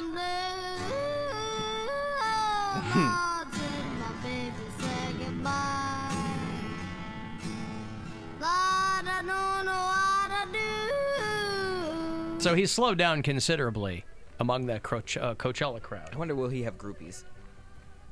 Yeah, but they're going to be 50-year-old men. Yeah, I sure like the way you yodel. He's got 1 million followers already on Instagram. Disgusting. That just makes Poundcake livid. And a check mark. Makes him livid. He's Little verified. Hank Williams. Oh, Wow. God. In a matter of a day, his life changed. Yeah. Literally. People are like, oh, there's no such thing as overnight success. Yes, there is. It's 2018. Overnight success exists. There's a video of him playing at the Walmart by his house. He's had a busy week. He'd be tired. He'll be blown over by, like, Next week, month. yeah. Yeah, but by that time, he might be ready to pull the ripcord, too. Like, I can't do this anymore. I just want to go home and see Daddy. I'm so tired. I can't do it. I can't even come close to yodeling. Because I hit puberty a long time ago. You know who he'd be perfect? I would be 100% behind this if he did this. You know, the lead singer of the Cranberries died. He could take her place. Yes. Zombie. Yeah, you can. He could do it. We with the Cranberries would like to tell you that our dear Dolores O'Riordan has died, but in her place will be 11-year-old Mason Ramsey. The god he believes in isn't short of cash, mister. He'll be yodeling for you. Yeah, well, good luck for that kid. I would like to see that combo at Coachella. Oh, I don't think they're playing Coachella. No, I don't think the Cranberries are doing Coachella. But Mason Ramsey of Golcola, Illinois, whatever town he's from, some little cow town on the Ohio River, is getting out all at once. And frankly, this is fun for a kid who's 11, right? This has all happened very fast. If he decides that he wants to devote his life to performing, you know, this will go away kind of quickly, but he might make a couple of contacts. Right. Better to find out whether or not you want to do it for a living now than, you know, in your 20s. I mean, at least where there's a hell of a lot more competition. And at that point, he'll hit puberty. He'll know his voice better. He don't know what he's gonna sound like in like a few years. But everybody who you know, rags on hip hop because every song now has 9 people who are featured on it. This kid's gonna feature on all kinds of artists' albums because everybody's gonna have one song now with a yodel part. With a yodel. Mm-hmm. Even R. Kelly had a yodel song about 10 years ago called Echo. You ever hear R. Kelly's Echo song? No. There's a yodel in there. A yodel. Yeah. Drip, drip, drip, I'm gonna pee on you. It's not that, but it's... I don't even know if there's... I don't know what the lyrics are. You might have to dump it. Yeah, maybe.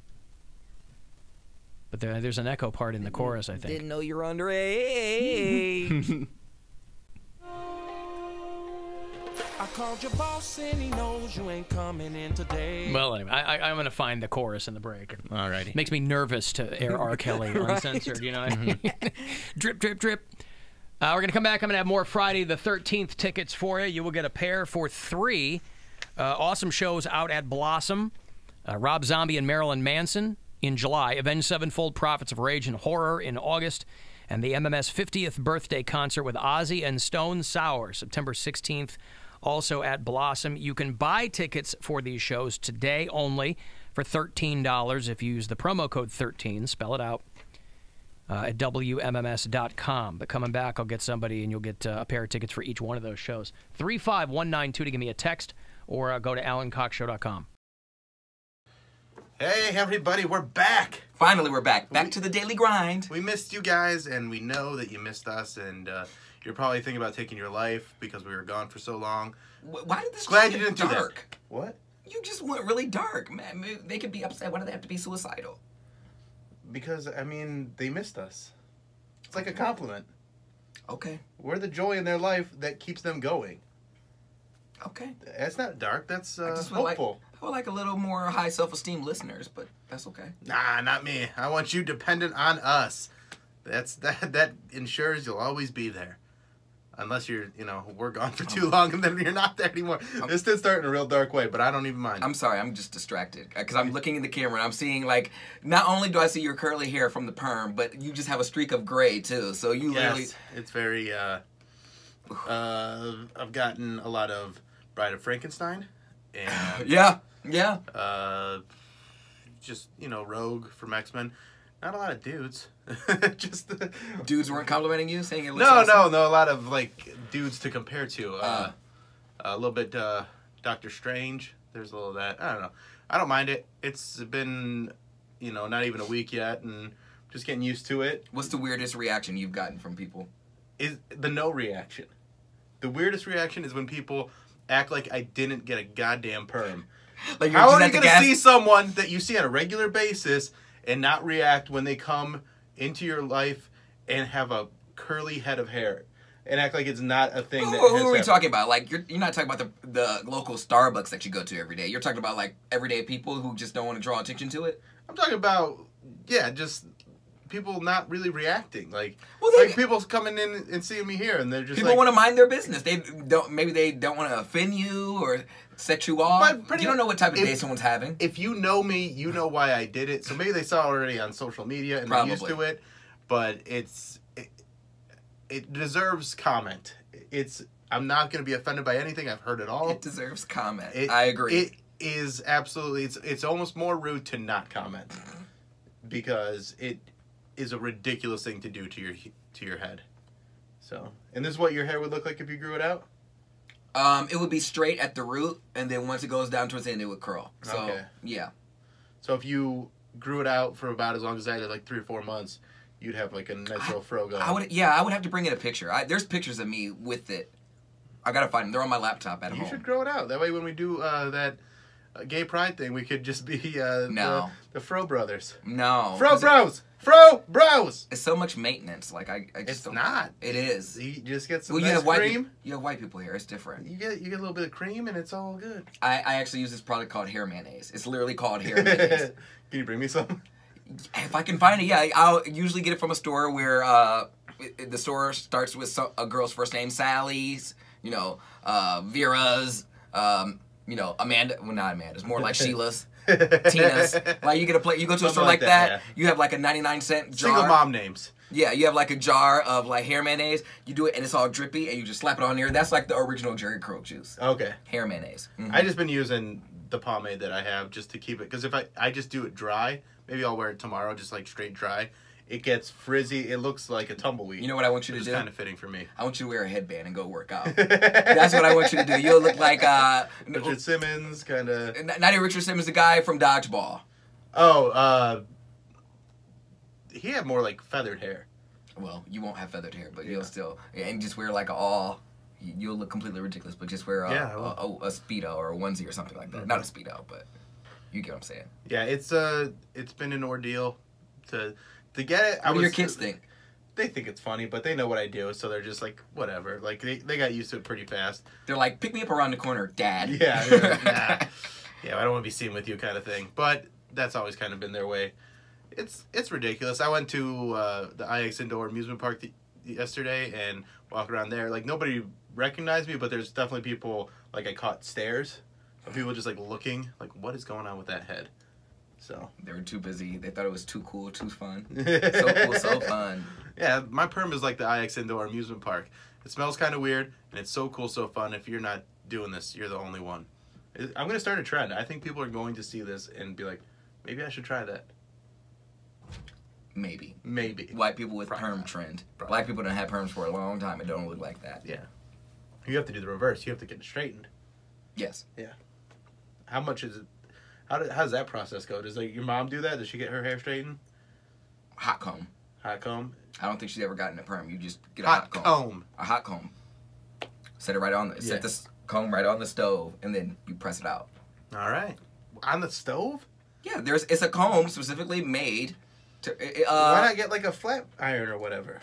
It's not the same. It doesn't work the same? No, it's you can't get hot enough? Black people here, yeah. You Wow. have to you literally have a comb that's made for the stove. Nothing's easy for you guys. No. Nothing. But you know what? Madam C.J. Walker was the one who created the black hair care products, and she created the hot comb. You set it on the stove. Yeah, I don't know how high you gotta. You don't need to do all this stuff though. Like I like black girls with curly black girl hair. Like I don't need it to be straight and flat. I don't mind it being like a big old fro. I think it's sexy. Some people want to switch it up. Yeah. All right. Thanks for watching, guys. We'll be right back.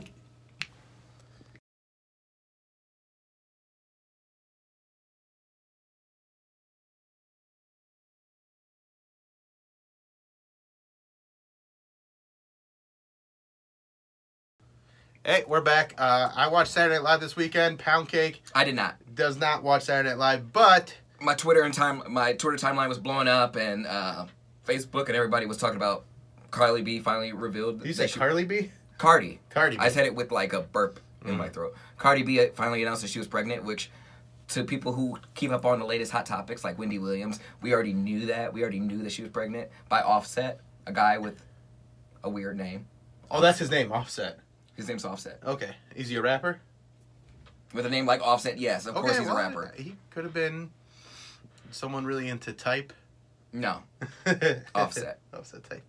Yeah. So she announced that she did perform her second song, Rockin' the Baby Bump. So good for her. I watched it. She just isn't my thing. Like I can't really feel her music. I get why people. I do feel she's overhyped. I do feel that, and I feel like she's getting her moment right now. But we also let us forget Iggy Azalea. She was hot for one summer. Mm-hmm. She had the hottest song in the country. She had. I don't know if her album went #1, but she was like the thing for a summer. But what ruined Iggy Azalea was being a complete phony. Whereas Cardi B, she's the real deal. Fair. She is what she is, but I don't know if she can sustain. But that's really hard to do no matter what. So I give her all the credit in the world for making it and doing what she's doing. Coming from the pole, I just don't to the money bags. It's not gonna be music that I get excited about. It's not terrible. It's just not anything that I care about. I heard Bodak Yellow, which I never even got the title of it, but it's a good song. It's a good song. That was the one that was like the huge hit, right? You can't F with me if you wanted to. These expensive. Yeah. These is red bottoms. These is bloody shoes. Yeah. But I haven't heard money moves, right? That one. Yeah, I haven't heard the second single on that. So she's good for her. Now you didn't actually watch Saturday Night Live though. No, I saw the Instagram You post. missed out so much because there was so much good stuff on Saturday Night Live that was really, really funny. I was doing stuff on Saturday. You can watch it on Sunday. You can watch it on Monday. Like, I don't care about Saturday Night Live. It's been on for 50 years, and I have not watched one episode. You've never watched a single Call episode? 1-800 Ohio. Accident cleared 480 west after Warrensville Center, also on Cedar at South Green. Watch for an accident on 71 South after the Interbelt Bridge, blocking the left lane, so you're slow approaching. Accident also reported 77 South before the Turnpike. I'm Olivia Musica in the Traffic Center. This report is brought to you by VacationExpress.com. Spend your summer on the beach of Punta Cana. Book a week-long all-inclusive vacation with non-stops from Cleveland for $7.99. The Dominican Republic has it all. Package includes all meals, drinks, hotel taxes, and flights. Book now at VacationExpress.com. Time to give stuff away. I got a whole bunch of cool shows coming to Blossom this summer, and for today, Friday the 13th, you can get tickets for any of them for just $13. It'll end, of course, at midnight tonight, but you can go to WMMS.com. Your password is the word 13, and you can buy $13 tickets. Rob Zombie and Marilyn Manson, July 17th. Avenged Sevenfold with Prophets of Rage and Horror on August the 6th. And the MMS 50th birthday concert with Ozzy and Stone Sour. That's the big one, obviously. That's September 16th at Blossom. You will get a pair of tickets for all three of these shows right now. Good luck. Caller 13, these are yours. 216-578-1007 or 800-348-1007. From the Final Touch Construction Studios, this is the 50th anniversary of WMMS Buzzard Radio, an iHeart radio station. And this is the Alan Cox Show.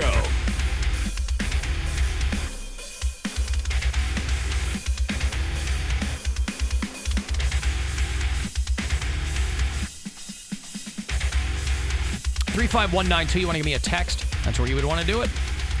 Our live stream at our YouTube channel, AlanCoxShow.com, is where you find that. Of course, you can listen to the show live on the iHeartRadio app, which, as it turns out, absolutely free. I don't know if we've ever mentioned that, but won't cost you one thin dime for the iHeartRadio. No Gilder? Oh. More tickets for the Lynyrd Skynyrd farewell tour later on, too. And another set of those Friday the 13th tickets. We'll do that before we get out of here. 6:37 tonight is when your Tribe coverage will begin. They swept the Tigers of Detroit over the past 4 games. 9-3 was the final yesterday. And they will start up against the Blue Jays tonight here at home. 6:37 is when your coverage begins. What happened to Jordan Zimmerman? Is his jaw okay after he took that Kipnis line drive? I never followed up on that. Yeah, I haven't followed up on it either, but I imagine he'll be alive. He's alive? Yeah. Right. He's not killed or anything? Alive, yeah. Okay. I found that R. Kelly clip for you. Yeah. This is R. Kelly yodeling. Yeah, from about 10 years ago, he had an album, and I don't know what it was called. It's where I always play that Girl I Want to Get You Pregnant clip. Mm-hmm. Same album. He had a song called Echo. And the video is bananas because it's him when he does the chorus. Screaming into a big vagina? No, he's got on like a zip-up cardigan. For as much trouble as R. Kelly gets into, and when people go, why is this guy not in jail? The goddamn guy can sing his ass off. Yeah. He can sing his ass off. No wonder the ladies still love him. There's a lot of talented felons. What do you mean? Who? Chris Brown. No, Meek Mill, no. James Brown, Bobby Brown. Well, James Brown is dead. But I'm just saying they were talented. And he wasn't peeing on girls. He was beating the hell out of them. Right. But all I'm saying is, I'm not saying that R. Kelly shouldn't be held accountable for whatever, but I can see where people are coming from when they go, I'll give this cat a long leash. Because singing-wise, for as dumb as his songs are, and as many stupid songs as he cranks out, they all sound amazing. Anyway, this is the chorus for the song Echo. I hope you're ready to go all day long. I hope you're ready, girl, to scream and moan like you lay. I remember this song. Yeah. Sex in the morning, sex all day. That's what, yeah. And the video is him in front of the Alps. Oh, it's great. I can tell you like my surprise. Sex in the evening, sex all night. Now That's basically his only lyrics are sex in the morning, sex all day. This is the cut, though. That's what I'm saying. I remember hearing that song. It's not even. Yole. Anybody else, you'd go, oh, they're going to auto-tune it. Not R. Kelly. They don't need to. Yodels.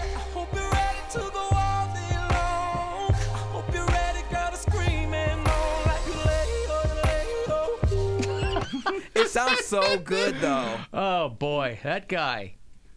How do you make yodeling that sexy and cool? He manages to do it. No wonder he found girls to pee on. Yeah, 14-year-old sex who would be puppets. in a sex cult with him.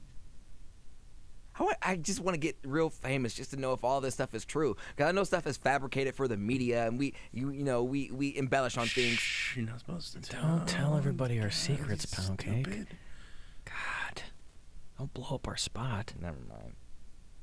I'm trying to be part of the damn mainstream liberal media, Bill. How are we gonna get into the Illuminati? How are we gonna get our cards punched?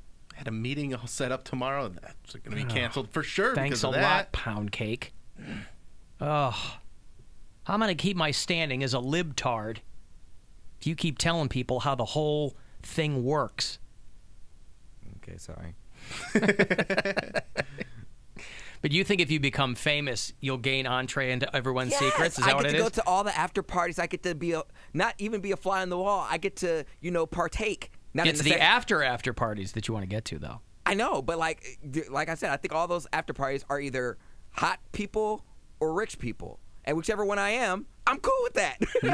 like whatever one you think I'll be, that I'm cool with that, and I just want to go. Whichever one you think I'll be, that's what I'll be. Yeah, because I'll be in that.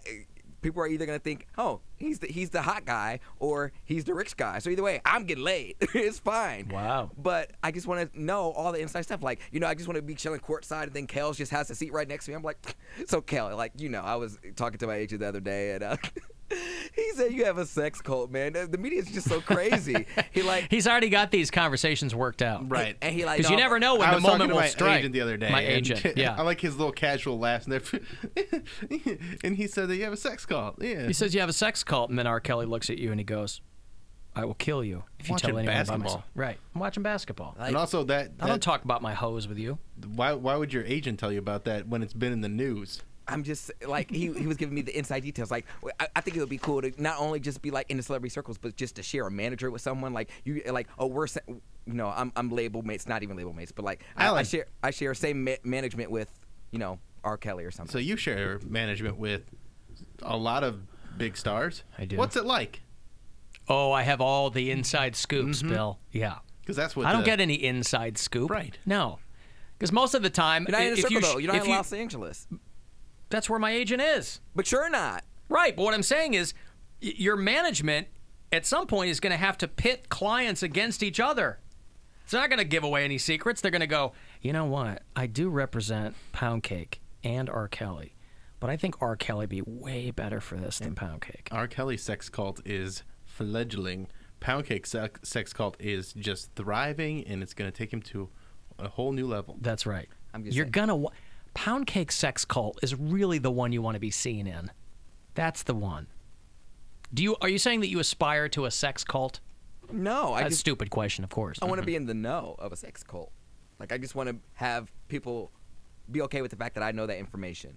And like I'm just chill with you that. Want to be trusted because you're in the circle now. Like you have a seat at the table when all the stuff goes down. Like I want to know why Solange beat up Jay-Z in the elevator. I want to know. I want to be privy to that. Because he cheated on her. I want to be in that. These are all things that people know. People already know these things. I want to know the details of the cheating. Like whose house was it? It was Becky. She had nice hair.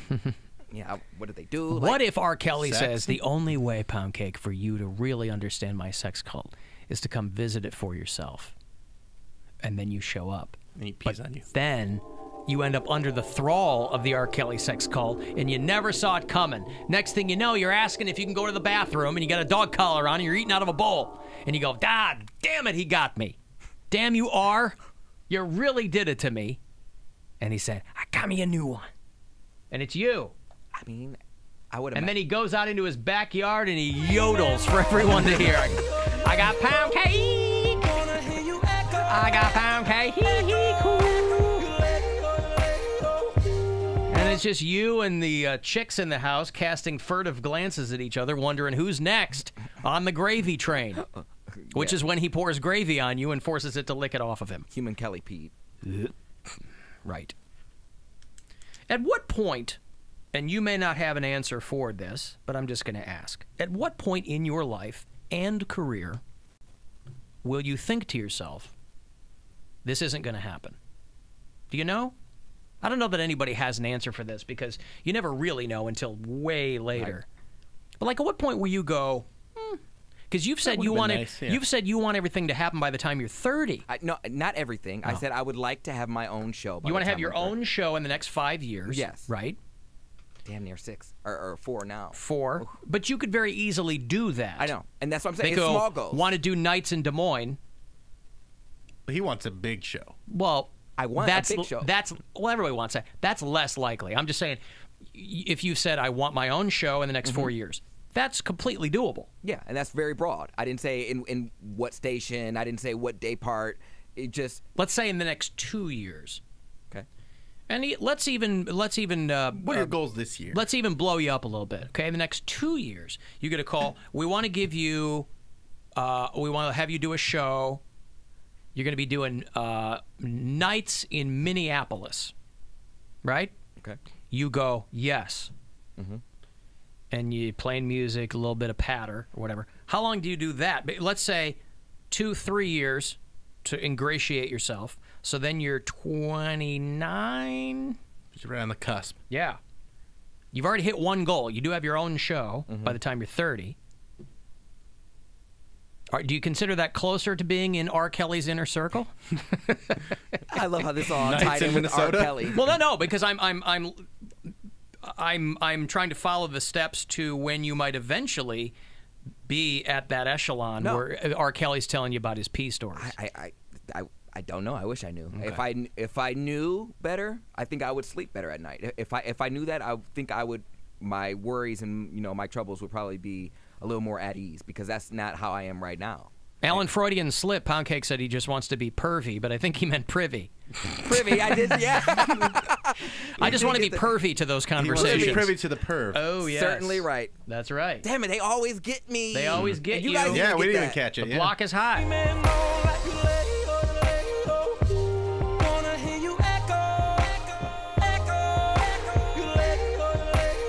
Can you imagine if R. Kelly's playing this song on a loop in his sex dungeon house? I mean, having that kind of access would be interesting and be cool, but I think for you to get it, you have to be really cool about not wanting it. That's what I'm saying. But you're too thirsty for it, and you would be too excited about it. You'd be a leaker. No, I wouldn't. You'd be a leaker. They would smell leaker all over you. No, they would. Be a leaker. Yep. And he's not going to pee on a leaker. Leaker. You know who I would be? I would be just like Tiffany Haddish. Like, she was the one that leaked the information that Beyonce got bit at one of Jay-Z's after parties. Right, but then she said she made it up. She didn't say she made it up. Somebody did. Somebody said that didn't happen. No, she said... Beyonce said, I didn't get bit. That's not what she said. Beyonce never said that. Beyonce didn't say anything about it, which makes me believe that it's true. Tiffany said someone bit somebody, but she never revealed who it was. You think somebody bit Beyonce? Yes. Why? Why would they? Why would you go up to somebody? It's just crazy enough to because it was supposedly another celebrity. Yes, it was an actress. You'd go up and beat. Freudian slip again. You'd beat the perv. You would bite Beyonce. If you were on drugs, yeah, and that's what Beyonce said. Beyonce, because Tiffany, I guess, went into... I thought Beyonce didn't say anything. This is at the party. This is all inside information that I would like to know. Like, this is like, I would like to be there to confirm. But this is what Tiffany's saying. Tiffany was saying at the party, after this actress, so-called, bit Beyonce on the nose, they ran back in the back, and, they're shuffling because Beyonce's bleeding. She goes back into the back with Beyonce. Again, she gets to access the room where Beyonce's, like, patting her nose because she's bleeding because she just got bit. It was Danny DeVito. They give her a giant glass of haterade. He was dressed like the Penguin, and he bit her nose. And Tiffany's like, Beyonce, you need me to beat that bitch ass. And Beyonce's like, no, don't do that. That bitch is on drugs. Like, she's not normally like that. Is anybody watching the last OG? No. The Tracy Morgan show? I want to start it. It looks funny. It's very funny, but boy, Tiffany Haddish is just cute. She's great, yeah. She's funny and she's cute, though. I mean, I never paid that much attention to her before. She's approachable. I know she's been around. I don't know what that means. Meaning like she's hot, but approachable hot. She's not The supermodel insulting hot. kind of hot. No, it's not. It's like not. I was told it's insulting. It's not insulting. Because that's what I told Nikki Glaser, and then Erica and Alan were busting my balls and saying, Yeah, "Don't approachable tell her, hot. Yeah, she's approachable hot." Yeah. It's like I just meant that she like seems down to earth. Yeah, and not easy to talk to. intimidating. Yeah. Yeah. Whatever. I would say that to someone like, you seem very approachable, and they'd be like, "Oh wow, I'm very personable." Yeah, so that's great. Not, oh, so I'm just not a supermodel. Like you're not intimidated by me. I'm not cute enough. Right, but anytime you put a qualifier on hot, somebody might take it the wrong way. You know? Oh, hey, you're smart hot. Most girls are dumb hot. Oh, you you're seem ugly smart hot. Yeah, you're ugly hot. Guys get take all the compliments they can get when they get called like, "Oh, you're not ripped. You have a dad bod." Oh, sweet, bro, I got a dad bod, and they make it a thing. Why can't women do that? Sweet, It's not that bro. guys made it a thing. It's I got a just mom bod. that someone put it in a magazine, and then people were like, "Okay." Some guy begged his wife to put it in her column for Cosmo, and then it became. There's no woman that started. Oh, I love that look. I love dad bods. Right. Granted, I think it's pretty safe to say that women are a lot more forgiving when it comes to guys' bodies than we are of theirs. Yeah. But I guarantee you, a woman didn't start dad A bod. dad bod is just a male muffin top. Like I don't understand. I don't understand why that became a thing. So you're not ripped. I don't think it is anymore. I think it yeah. had a hot minute one summer where people were like, it was that "Oh, right, that's summer that Leonardo DiCaprio gained 4 pounds, and everybody's like, "Oh, he's got a dad bod now." 4 pounds. Yeah. Right. I would like to ask him what his diet secrets were at the Oscar after party. His diet secrets. He ate less. Poundcake would kill it because as soon as he got into the inner circle, everybody word would start to get around. Stay away from this guy. No, it because wouldn't. he'll poke you for information. Everybody will think you're a narc or a cop or something. The mole. Yeah. You're too excited. You want the information too much. They'll think you're a Weinstein investigator. Yeah. Nobody will talk to you. I have my champagne glass. I'm just like Champagne. My champagne. Lake glass. Champlain? My Champlain. My champagne glass. I'm just walking up the stairs of like whoever's mansion party I'm at, and I'm just like, so where's the orgy, guys?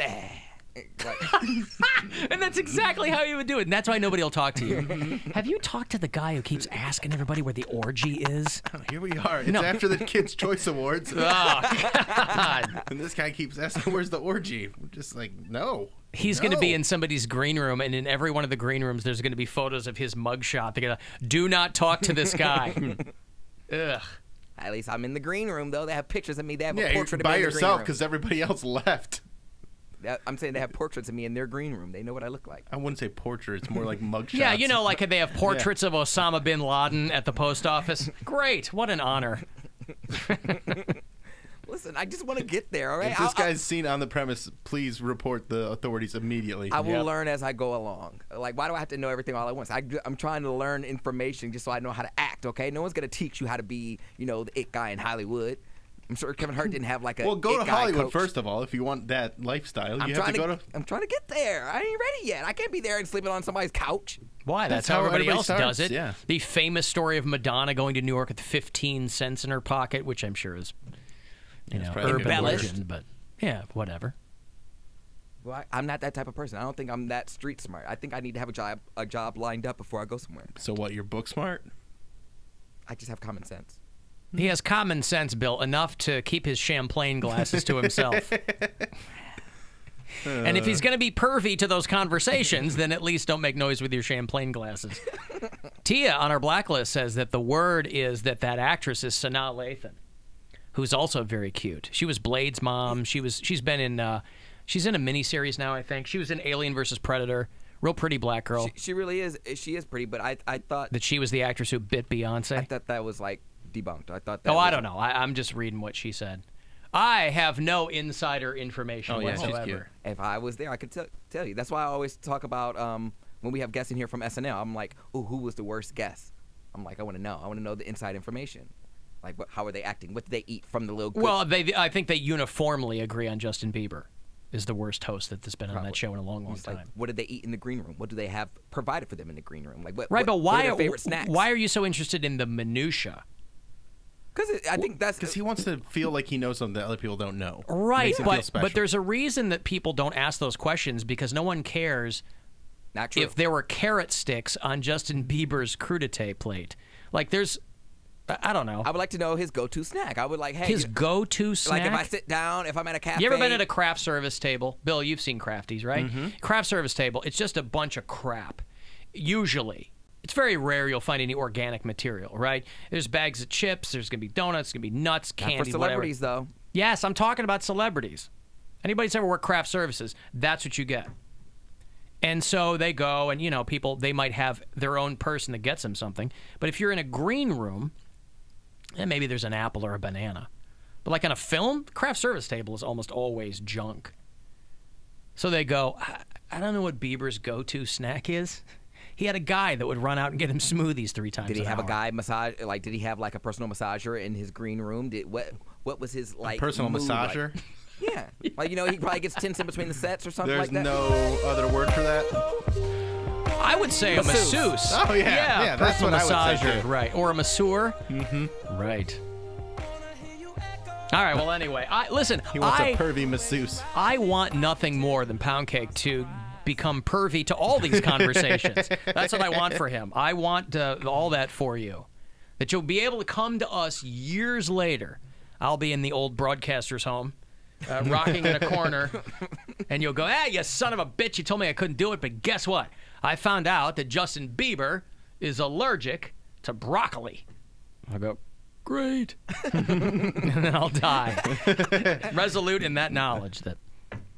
All right, let me come back and I'll have these Leonard Skinner tickets for you. They are launching their farewell tour this summer. It'll get them to Blossom in July. We'll put you there. 35192. You want to text or AlanCoxShow.com. The Alan Cox Show on one. Welcome back to Side in the DMs. You were just ogling that picture of Andy Cohen. Oh my gosh, he is my favorite snack. Like, I've said it from a long time. Now he's all ripped and. What if there was what if he made a snack called Andy Cones? I would be down. Like, that would be my favorite. Those would make him, I mean, he's already doing really well, but that would take him to a whole nother level, because what gay dude wouldn't just go crazy over Andy Cones? Yeah. Well, like, do you think my fascination with older men comes from some type of like daddy issues? Yes, absolutely. I don't think so. I think I'm just attracted to older men. I don't think you have to have daddy issues to like older men. But do you have daddy issues? Yes, but that's not the point. I don't think that's why. I find older men attractive. Older men can be attractive. You don't find young women attractive? I find young women attractive. You have children issues? I find older women attractive. I find women my age attractive. So I find, like, the whole spectrum I find attractive. So if I'm not just specifically into younger or older I'm saying women. if you like a MILF, does that mean you have mommy issues? Yeah, probably. I don't think so. Like, you just like an older woman. They're more experienced. They treat you better. There's no BS. They don't tag you along. I just feel like they take care of you because they're moms. So I feel like you can have those issues, but it's not necessarily the issues, but sometimes it's also just like it's a little bit taboo, and I think that's a turn on for some people. Taboo? I think for you, the daddy issue, or not, I don't think it's a daddy issue as much as it is you want someone that's more mature and not going to play games and not going to mess around the way that someone your age is going to. Perhaps. I had this one experience when I was 19 with a guy, and he was very wealthy, and I did it. How I met him, it was exactly how you're not supposed to meet anyone. I found him on Grindr.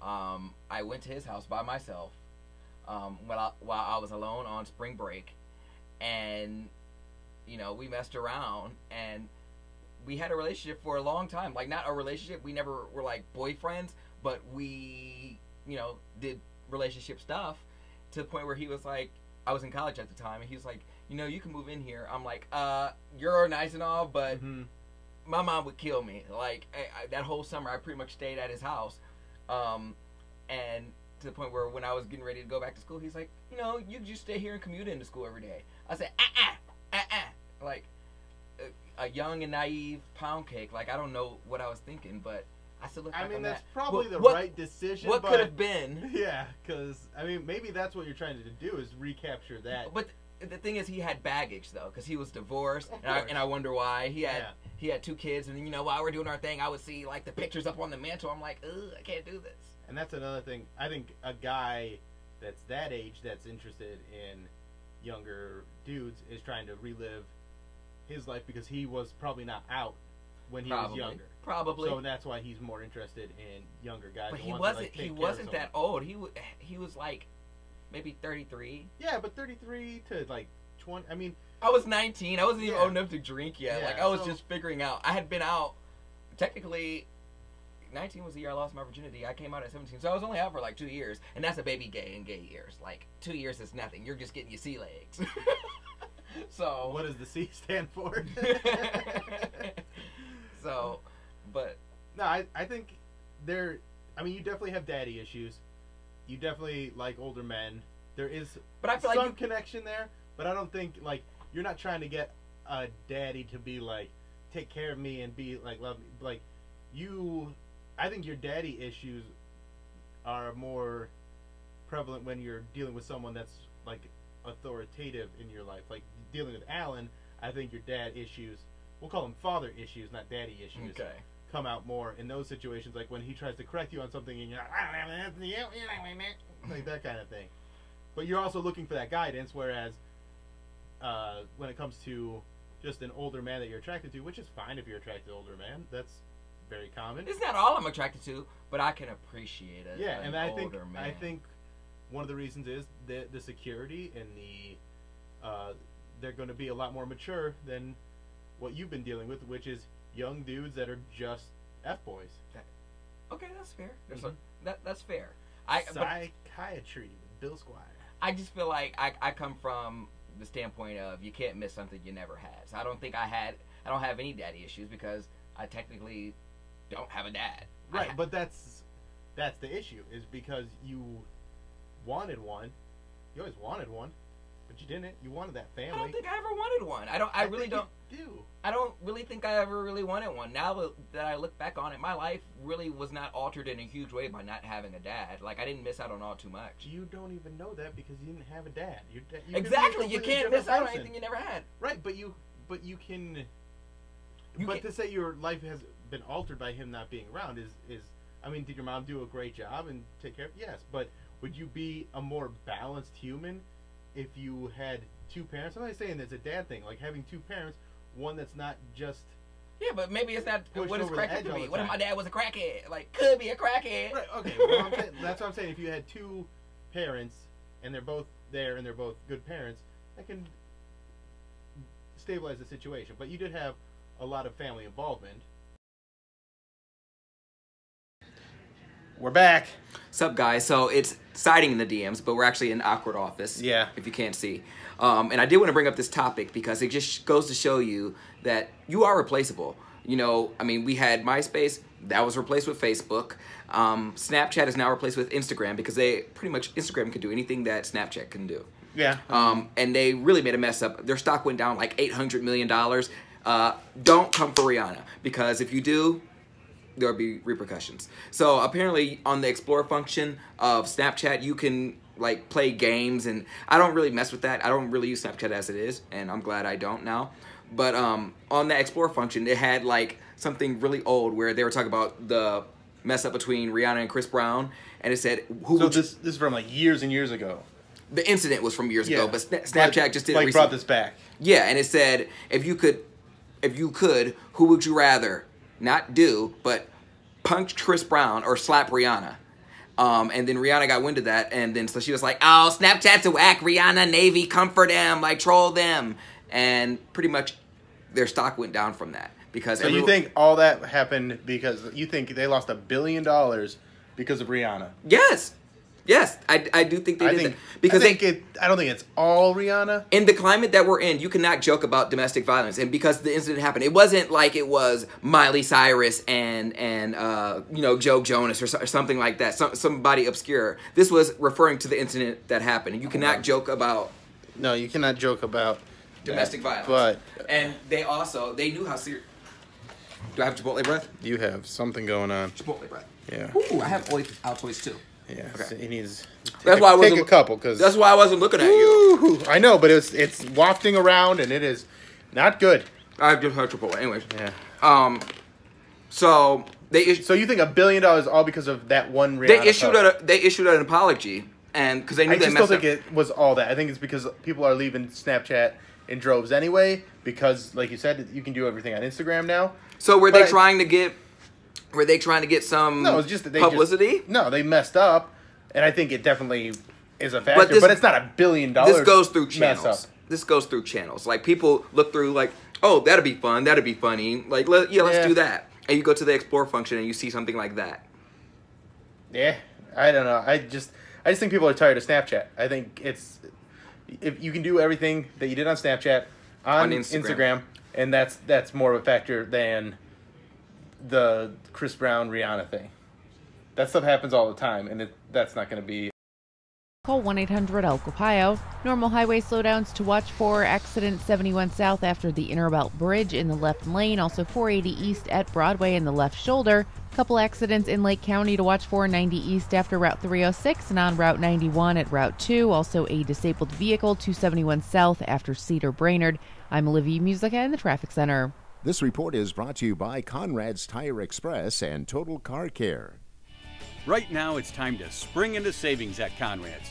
Buy any 4 new Michelin tires and get a $70 reward card after submission.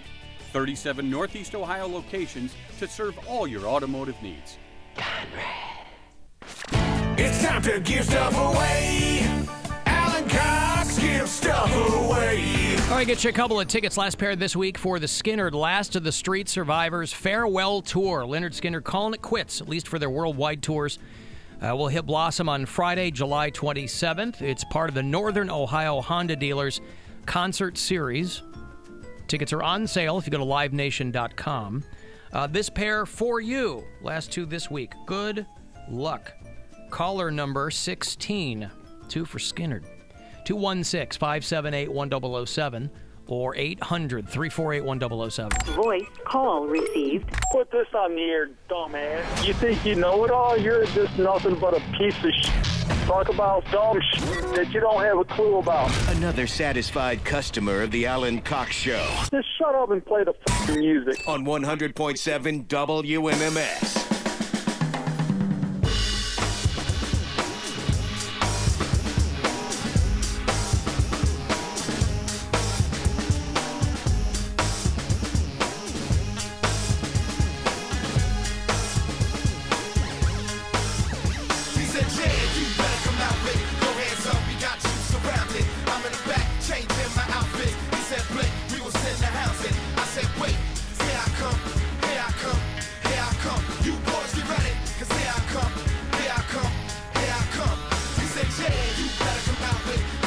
So 35192, want to text me the live stream at our YouTube channel if you go to AlanCoxShow.com.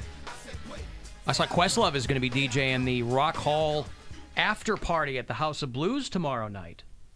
You have to jump over there for a bit after the induction ceremonies. It's a long night, boy, but it's fun. Congrats to John Holan from Eastlake. He will find out. He was our winner. We were giving away 1 pair of tickets for the Rock and Roll Hall of Fame inductions tomorrow night. 33rd annual, sold out, obviously. And John won. John Holan in Eastlake. Congrats. And also congrats to Mike Hoffman in Parma, who won our Cavs postseason ultimate pass. He gets tickets for every Cavs postseason home game. Game 1, round 1, is Sunday afternoon against the Indiana Pacers. And Mike will be there. So congrats to him, too. And if you just struck out with me on Skinner tickets, we're getting some winners at WMMS.com. 1 person will get reserved pavilion seats, but 5 other people will get lawn seats. So if you didn't get Skinner tickets from me, you can go to WMMS.com, keyword contest, and get the information there. Congratulations on that. Tribe game tonight, 6:37 is when your coverage will begin against the Toronto Blue Jays. They swept the Tigers 4-0. 9-3 was the final last night. I guess Rosie or Hammy or one of those guys said that Jordan Zimmerman guy was fine. Okay. And that he will make his next scheduled start. Good for him. Tigers pitcher took a line drive to the jaw from Jason Kipnis. He had a similar thing happen to him when he was in college, and he had to pitch a game with his jaw wired shut. Oof. So he's I don't know how you keep going after that. Like, how do you get hit by a line drive in college, have it break your jaw? You have to, and then you can still go out and do that job. I mean, that's you just learned to pitch wearing the catcher's mask. Yeah, right. How about that? Something to be. They need some protection, maybe. As you go into the weekend, a little anecdote for you that I think might help. Because if you're going to the Rock Hall inductions or whatever you're doing, weekend coming up, you want to do it right, but I want you to be careful. Cocaine on your penis can kill. Not you, but the recipient of your affections. I know. Of the penis? The recipient of the penis. A German woman died. She was fooling around with her doctor boyfriend, and he sprinkled cocaine on his penis. Wait, doctors do cocaine? Of course, everyone does coke. Well, I shouldn't say everyone. Any aspect of society can do cocaine. But they're doctors. They're supposed to know better. You know how many doctors smoke cigarettes? I know. Yeah. I'm being sarcastic. No. Sorry, Poundcake. Alan, I almost choked on my food when Poundcake said he had common sense. I assumed he meant the rapper Common. But anyway, this woman died. The guy sprinkled some coke on his piece before she went to work on it, and she died. What, overdose? Yeah. Yeah. Wow. Because it's going in there. Yeah. He's accused of giving it to her without her knowledge. But if you're down there and he says, "Hold up, Fraulein," and sprinkles a little on little helmet, she's going to know. Wait. He's also being questioned by cops for giving 3 more women cocaine during sex after allegedly meeting them online. None of those women had any problem. Was she feeling any pleasure down there? Because wouldn't everything go numb? So wouldn't she know? Don't know. Yeah, I don't know. She was rushed from the doctor's home to the hospital after consensual oral sex. Okay, so she was. Oh wait, this is with lettuce, the mouth. Yeah. Well, yeah. She went down there to go to work, and he sprinkled. That's why I said, okay, that's I'm different. going to sprinkle some cocaine on this. And then, she didn't. I thought it was genitals. My bad. Nope. Bite off his penis. Right. And so all I'm saying is coke penis can kill. For people who, this might be that weekend, you thought, you know what, Nancy? I'm 55 years old. I've never tried cocaine before. I'm going out and I'm doing it this weekend. Be careful. Proceed with caution, is all I'm saying. Also, a waste of coke. Can't enjoy it if you're dead. That's right. Wouldn't you taste it on there? Well, I'm sure she tasted it. Yeah, I'm sure she was aware of it at some point. It probably just hit her heart the wrong way or something. She was That's right, just too much. Fully into it, but the guy is now being charged with something. But if it's consensual, I don't know how far they can take those charges, other than you are trafficking in an illegal substance. Isn't like snorting a line off of the member a thing? Like, don't people... You tell me. I don't really deal with cocaine on people's penises on a regular basis. I don't either, but I've never. In the cocaine community, I think I asked one of my friends who in the cocaine community. I think I asked one of my friends who was a dabbler in the powder, and she was like, "Yeah, it's a thing." She's like, "I used to do that with my boyfriend all the time." I'm like, cocaine. Okay. I've heard of mirrors, and I've like intimate. dudes. I see more like things where dudes do cokes off of like dancers' boobs asses and stuff boobs, like that, but right. I don't know. I've never done cocaine, so I couldn't tell you. But well, now you know the wrong way to do it. I know the wrong way to do it. Mm-hmm. Never will I sprinkle any on Alan Jr. And Poundcake's got a message for you. Oh yeah. Well, sure. I love it. It's his favorite. You could just say. I mean, it doesn't always have to be a cue. It's okay. He's deferring to me. I appreciate would just that. like. I think it would be a good little background noise. Makes him so happy. So I can earn more. It's like he's doing coke. So I can do more coke. It's a lot cheaper for me to play this for you. I do coke. So I can work longer. So I can earn more. So I can do more coke. All right, there you go, buddy. Seems like a very productive way to do coke. I mean, if you're gonna do coke, at least you're not, being lazy and Yeah, not you doing can your work work. longer. Yeah. You can earn more. Just you to can do more coke. That's right. Al and I have every confidence, this person texts me, that Poundcake could absolutely outdo R. Kelly in that yodeling. Well, you heard him yodel, didn't you? It's not that.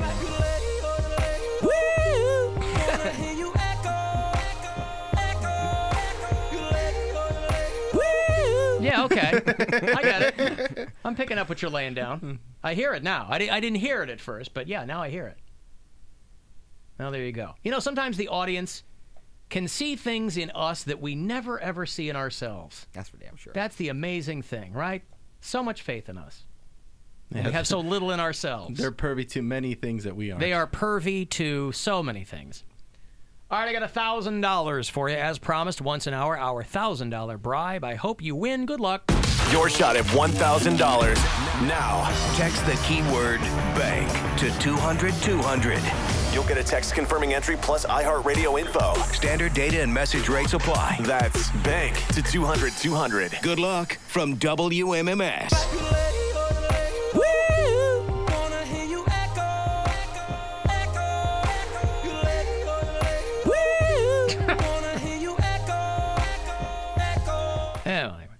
Have you been paying attention to any of this Cohen stuff that's been dropping today? The Michael Cohen stuff? Yeah. He's got No, the tapes. Coen brothers. They have a new Oh, trailer cool. out. Oh, Fargo 2? Yeah. Fargo Harder? No, he's got tapes, yeah? Yeah, there's tapes, and Have apparently... Have they clarified that they're tapes? I believe They said so. the guy taped everything, but they weren't, yeah. So one thing that's leaking out there right now is Elliot Broidy, B-R-O. He was one of the lawyers involved, yeah. Or no, he was an RNC chairperson, I think. Yeah, RNC fundraiser guy. Yeah. Helped negotiate a hush money deal with a ex-Playboy model for $1.6 million, and she had an abortion. Had an abortion, right. Yeah. Oh, I just brought this up. I told you. I said, now will No, you said, are they going to find that Trump had an abortion with somebody? But I'm just saying, this plays into it because he's a Republican chair. Will, the people turn on him? They're pro-lifers. Well, listen, everybody in the White House, President notwithstanding, everybody's freaking out about that, about the Comey book, which leaked. I love that. Oh, it leaked. It's not even out till Tuesday. Comey sitting down with George Stephanopoulos for Sunday, his right? very first interview. Yes, Sunday on ABC. Unverified. Still unverified, by the way? Yes. So far as when I got fired, it was unverified. Did you tell him that the Steele dossier had been financed by his political opponents? No. I didn't even think I used the term Steele dossier. I just talked about additional material. But did he have a right to know that? That had been financed by his political opponents? I don't know the answer to that. It wasn't necessary for my goal, which was to alert him that we had this information. How graphic did you get? I think as graphic as I needed to be. I started to tell him about the allegation was that he had been involved with prostitutes in a hotel in Moscow in 2013 during a visit for the Miss Universe pageant, and that the Russians had filmed the episode. And he interrupted very defensively and started talking about it. Do I look like a guy who needs hookers? And yeah. Yes, you do. Very, very much so. Anybody who says, do I look like a kind of guy who needs hookers? That's the guy who needs hookers. Overweight 70-year-old man with a comb over? Yeah, you kind of do. Right. Do I look like I need hookers? Boy, James Comey is tall. God damn, is this guy He's tall. like 6'8", right? Yeah. Wow. That's kind of hot. So they have a full-on media blitz to try to pretend that this guy's lying or whatever. So we'll see. They're doing just like Scientology does when someone like excommunicates them from the church. They make up like hate websites and stuff and like try to discredit you. That's literally what they're doing with Comey. Yeah, he's Leah Remini, and they're going full-on anti. Like, since when does the White House make like a bashing site for an ex-FBI Well, the director? RNC did. The White House did. I think the RNC is acting in his stead. But listen, it's very telling that the lawyers who are overseeing Trump's end of the Russia thing are a bunch of numbskulls. He's got great lawyers for the Stormy Daniels end, though, because he knows that's where the really damaging stuff is. They might find some things having to do with Russia, some improprieties. I don't think they're going to find out that he sat in a room with Russians and conspired to do something. But the Stormy Daniels thing, that's where he's pointed like his crack legal team, because he knows that's where all the shrimp is going to hit the fan. Well, especially because of all the stuff that they got from Cohen. Yeah. Like, there's going to be... It'll be an interesting couple of months. See what goes on. Tapes as in, like, audio tapes? Yeah, Michael Cohen apparently was a guy... a bunch of Scotch tape, maybe some duck. I'm thinking there could be, like, video moving tapes. tape, packing tape. No. It's just audio recordings, Yeah. Michael Cohen was apparently a guy who recorded everything, which, if you know that, I would think if you're Trump, you'd kind of tread lightly. If Burn those tapes. Well, who knows? I mean, they're just in the... They're just finding out bit by bit that FBI raid was a very, very wide in scope because they think that Cohen has a lot of stuff. So who knows? We'll see. But that Comey interview, everybody's in the White House is pissing themselves over that. But didn't we get pretty much everything from Comey when he testified? Yeah, that's why I think people are complaining that he's made so many personal jabs or something. I'm like, he's a private citizen now. Yeah. And he's not telling anybody things that they already know. Like, he's saying the president is a liar and has no morals. Yeah, we know. Everybody knows that. We're very aware. That's right. That's been his thing. Yeah, Trump called him out for immature pot shots in the book. I'm like, that is hilarious. Well done, sir. No mirrors in the West Wing? What's his name for him? Lion Comey? I guess so. Yeah. So, yeah, we'll see. What was his name for Crooked Hillary? Yeah. Crooked Hillary? Like, no Trump supporter can say Hillary without saying crooked in front of it. Yeah. Oh, God bless him, right? Yeah, God bless him. Some white power jackass got blown up by one of his own bombs. That was funny. Some kid in Wisconsin died in his kitchen. You know, they talked to friends and family, and they're like, he was such a nice guy. He was like, he carried the Bible everywhere. Like, that's not a red flag. He worked in some lab, I guess. Right. You can put the Bible on your phone. You don't have to carry around a physical Bible with you. Oh, man, come on. But of course, they found him dead with a whole bunch of, like, white power literature. And his home was filled with bomb-making substances so volatile that firefighters chose to destroy the apartment block. Wow. In a controlled blaze rather than let his neighbors continue to live there. So not only do you have a neighbor who's one of these Nazi dimwits, but he blew up his apartment and now you can't live in yours because of the stuff that he had. Benjamin Morrow was found dead sitting in front of his stove because the thing had blown up and he was still buried under rubble. His homemade explosives laboratory. He was basically trying to recreate ISIS bombs, and they found him dead in front of his stove and had to tear down his apartment block. That's terrifying. It is. I mean, I'm glad nobody else got hurt, but what an idiot. I don't get the white power thing. I just don't understand. I don't get why we're not calling them terrorists. Yeah, I mean, they are. Right. But I just do not get how that movement has gained so much traction in the past few years.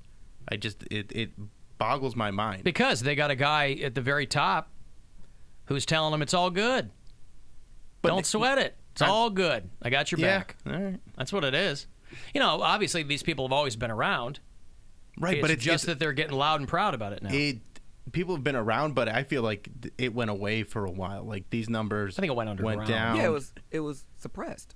Yeah, and now it's back and stronger than ever, and I just don't understand. Like, what's the end game of that? I think it's in waves, though. I was reading a thing about how there's a couple of big white power organizations right now that there's so much infighting between them. Like, one guy that was running one group was banging the mother-in-law of another guy that ran another group or something. And, I mean, you know, because they're all hill rods. So it's like that stuff sooner or later is going to rear its ugly head. Well, he didn't say that it was his mother, and the guy that owned that was running the other group was his brother. So that's the problem right there. That's it. What? How dare you? Tell me I can't bang my mom. Who do you think you are? Right. No, he wasn't under Betty Rubble. He was under Betty Rubble. Alan, what if you did coke off your own penis? That would be quite impressive. I'll tell you what, it would. And Very I flexible. imagine very flexible. And I never leave the house. Yeah, well, you'd have to go get more cocaine. Yeah, Poundcake. to do more work so you can do more coke. You can have a pusher man come and deliver A it to pusher you. man. Really? What is it, 1972? Get a pusher man to come deliver Curtis it to your door. Mayfield knocking on Poundcake's door. Hello, pusher man. Who's Curtis Mayfield? Isn't he the one that did pusher man? So I can work longer. So I can earn more. So I can do more coke. I do coke. So I can work longer. So I can earn more. So I can do more coke.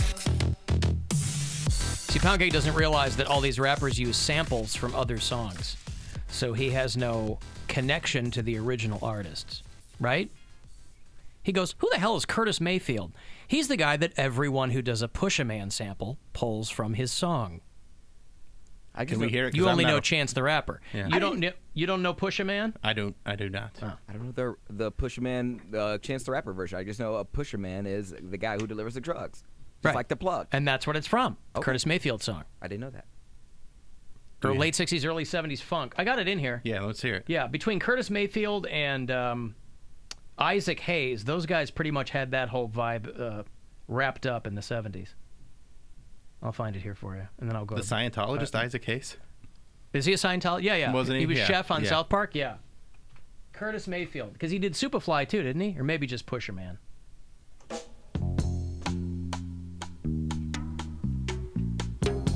Okay, I know this song.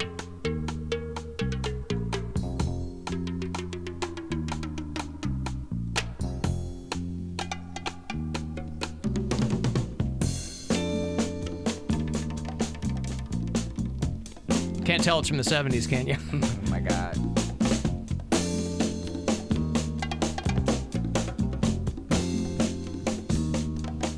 I'm your mama, I'm your daddy, I'm that in the alley. I'm your doctor when in need. Want some coke, have some weed. You know me, I'm your friend, your main boy, thick and thin. I'm your pusher man.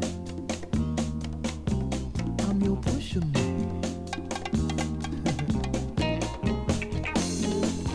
Good song. It's no I Do Coke. Yeah. All right, we're going to come back. I'm going to have another copy of MLB The Show for you to win. It's number 18. If you're still playing MLB The Show 17, you can transfer all your action to the new game. We'll get you a copy of it. And then 6:37 tonight's when your coverage is going to begin. The weekend series starts up between the Tribe and the Blue Jays. 35192 if you want to text, live stream at our YouTube channel. Get to us there at AlanCoxShow.com. Hey everybody, welcome to Siding in the DMs. I'm Bill Squire, and that's Poundcake. You know this. You know this. Exes, booty calls. What you think about those? I mean, you don't really have an ex, but you definitely have people that you've hooked up with. Oh yeah. Then, how often do you get a late night text? In college, I used to get them all the time. Not so much now because since we graduated, we kind of all went our separate ways. Like we live in different areas. But when we lived right around the corner from each other, it was pretty much a DOD. Yeah. A dick on demand. Right. I knew what it meant. For them, in case they didn't know. Mm-hmm. But, like, see, it's very different now. That's why I recommend you have sex with someone that has a deal breaker. I've had a lot of sex with people that have deal breakers. Like, one time I had sex with this guy and everything was perfect. Like, we lined up perfectly. And then I found out he was a Trump supporter and I wanted to take my sex back. But you can't. But I can't. But the sex was really good. And I was like, you know what? I was like, why do I gotta suffer because he voted for Trump? So we kept the sex going, and it was like a constant thing. And then I was like, okay, I know I'm not gonna date him. It's not a deal breaker. Just get you some. Like I'm just there painting my nails. I'm like, yeah, just get you some good D and have that be it. You're a disgusting human being. Why? You have no values. I mean, I had already done it, so it's not like I'm adding to my number. So I'm just getting mine. But you know that about him, and then you keep going back.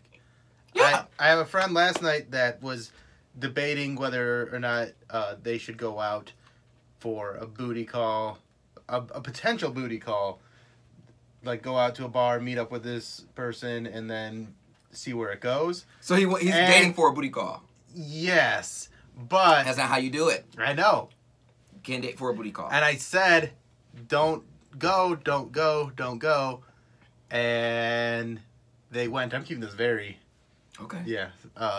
They went, And then this morning, I was like, how was it? And they just sent me a Snapchat, just like, I'm like, I told you not to go. See? Okay, but see, this is the problem. You told you not to go. You didn't, because all they wanted was sex, and they didn't get the sex. Yeah, you got a late night. Have they not learned anything from Jersey Shore? You know people's DTF. You send a quick text, like, if your preference is D, there are so many different ways to get D. You can get it online, you can get it on a back page, you can get it in the alley. Like, you can get D anywhere. They literally give that away. So, going on a date, I mean, I don't understand. Don't get a disease D, but, like, you can literally find a D if you want one. Ds are everywhere.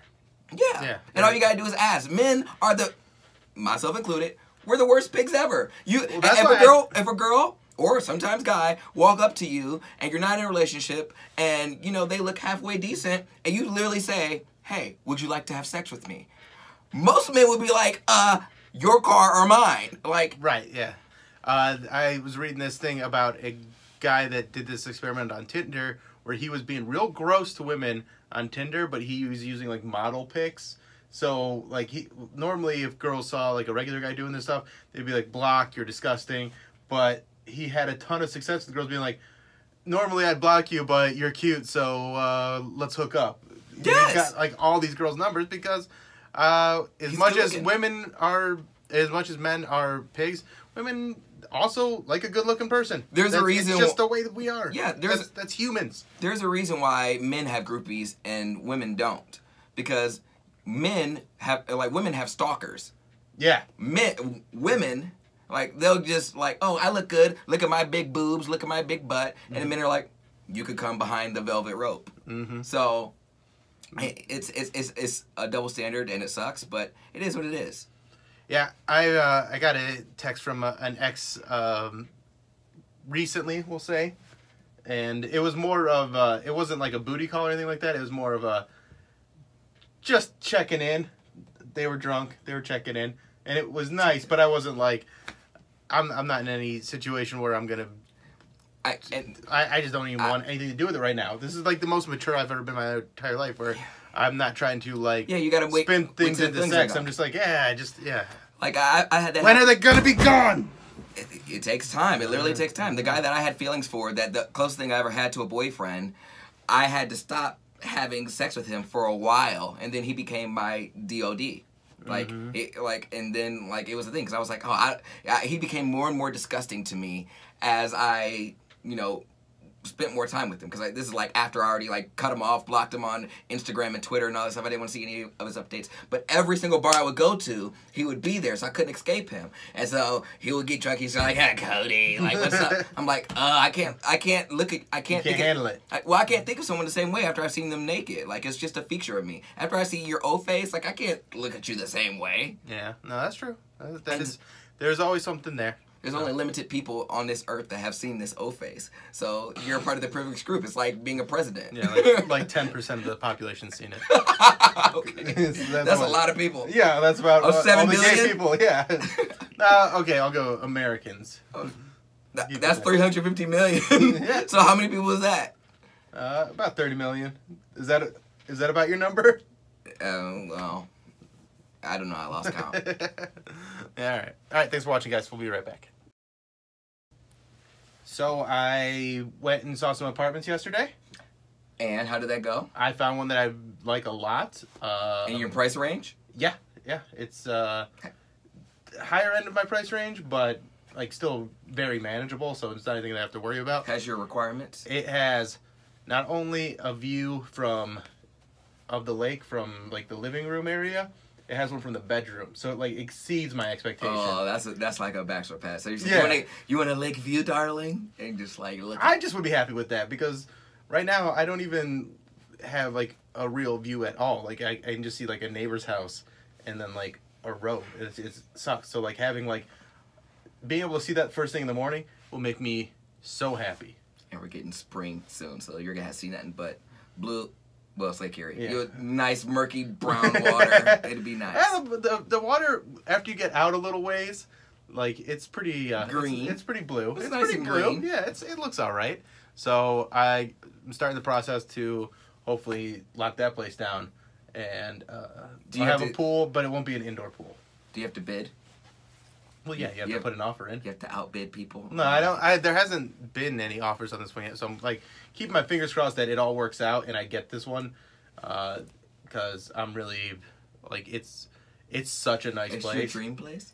It's pretty close. Like Grandma's setup is like my dream. So it's not Grandma's apartment? It's not Grandma's apartment, but it's actually in her building. That's what I mean. Grandma's. Yeah, it's in her building, so. She would be my neighbor, so I run into her like. What floor is she on, and what floor are you on? If you were she's higher than I am, but it's good enough, and the view's great.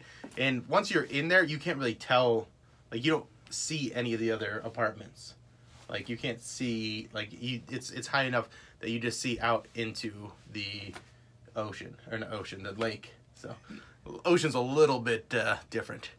Wow. But, yeah, I'm excited about it. This is a huge step. Like, you would think after you get married, All right, get your copy of MLB The Show 18. If you're still playing The Show 17, you can transfer over your saves to MLB The Show 18. Continue your road to the show. Create your own player. Take them to stardom. You can play with past legends. You can play with current superstars. Want to play with Babe Ruth? Cool. Do it. Want to play with somebody from modern day? Do that. Love the tribe? Take them all the way to baseball glory. Do whatever you want. MLB The Show 18, rated E for everyone. And it's yours if you are caller 11. Good luck. 216-578-1007 or 800-348-1007. From the Final Touch Construction Studios, this is the 50th anniversary of WMMS Buzzard Radio, an iHeart radio station. And this is the Alan Cox Show.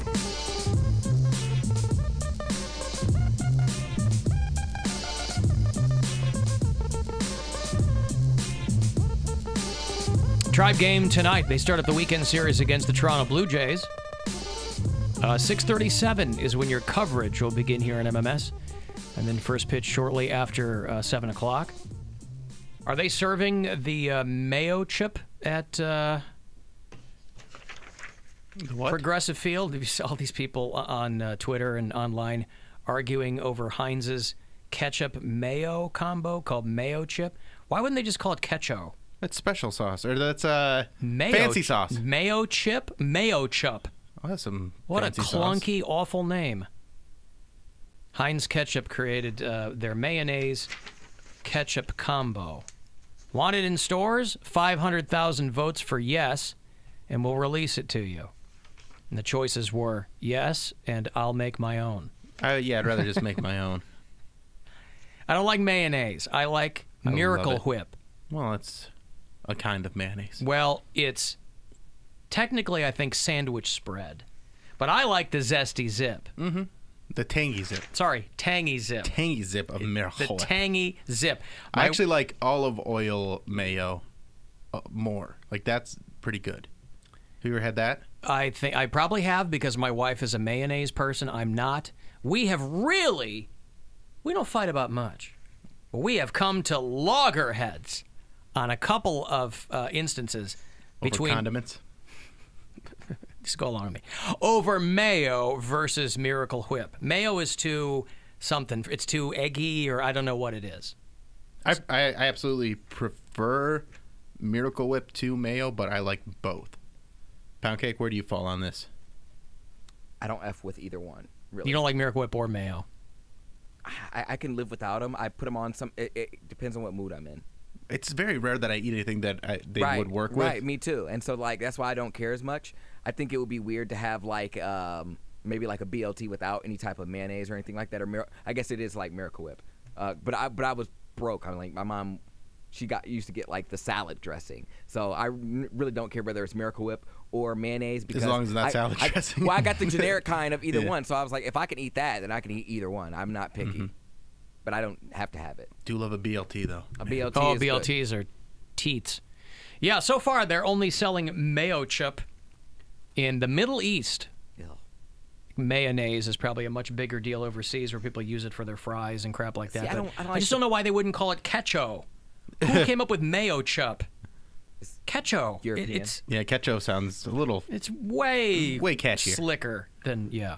See, I like a nice aioli to dip fries in, though. What's the difference? Isn't aioli just another kind of mayonnaise? Yeah, it's just like a pesto fancy mayonnaise or yeah. something? It's mayonnaise with a little bit more spice to it. Well, because there's other companies going, you guys act like this is a big deal. Like we're already, like the Goya brand that sells like, it's a Hispanic food. Yeah, they already make mayo ketchup. What do they call it? Mayo ketchup. Oh, okay. Goya mayo ketchup. Am I the only one that can have like a hamburger or a hot dog without any ketchup at all? I can have mustard.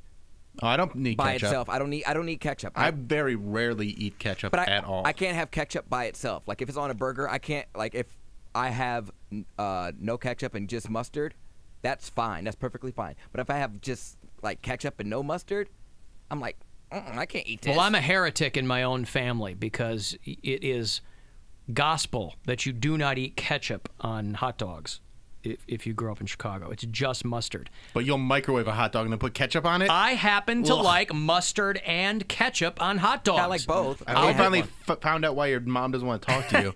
I'll do fine without ketchup, but I don't like ketchup, mustard, green relish. I don't mind it at all. Now, my older daughter, doesn't like condiments at all. Yeah. So if we go to Subway, she'll get a turkey sandwich with just lettuce and cheese. If we have a hot dog, it's a hot dog and a bun. I'm like, really? It's just... I was like that. I what are you, training for the July 4th hot dog eating competition? You just dunk it in a pitcher of water? I did not eat toast because I didn't eat butter on my toast for the longest time.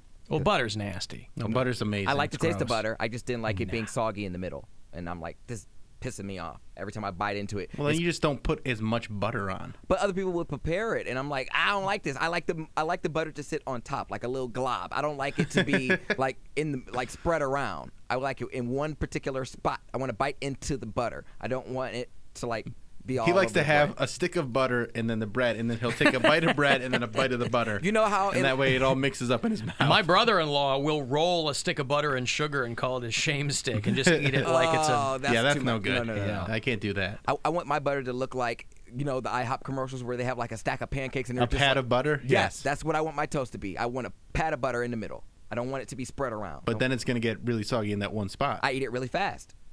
It won't. Just like cereal will get soggy if you leave it too long. Don't let it sit too long. You know what else I don't like in the middle? Moni. Moni in the middle. Where's she at? She in the middle. Big ups to Moni Love. No one?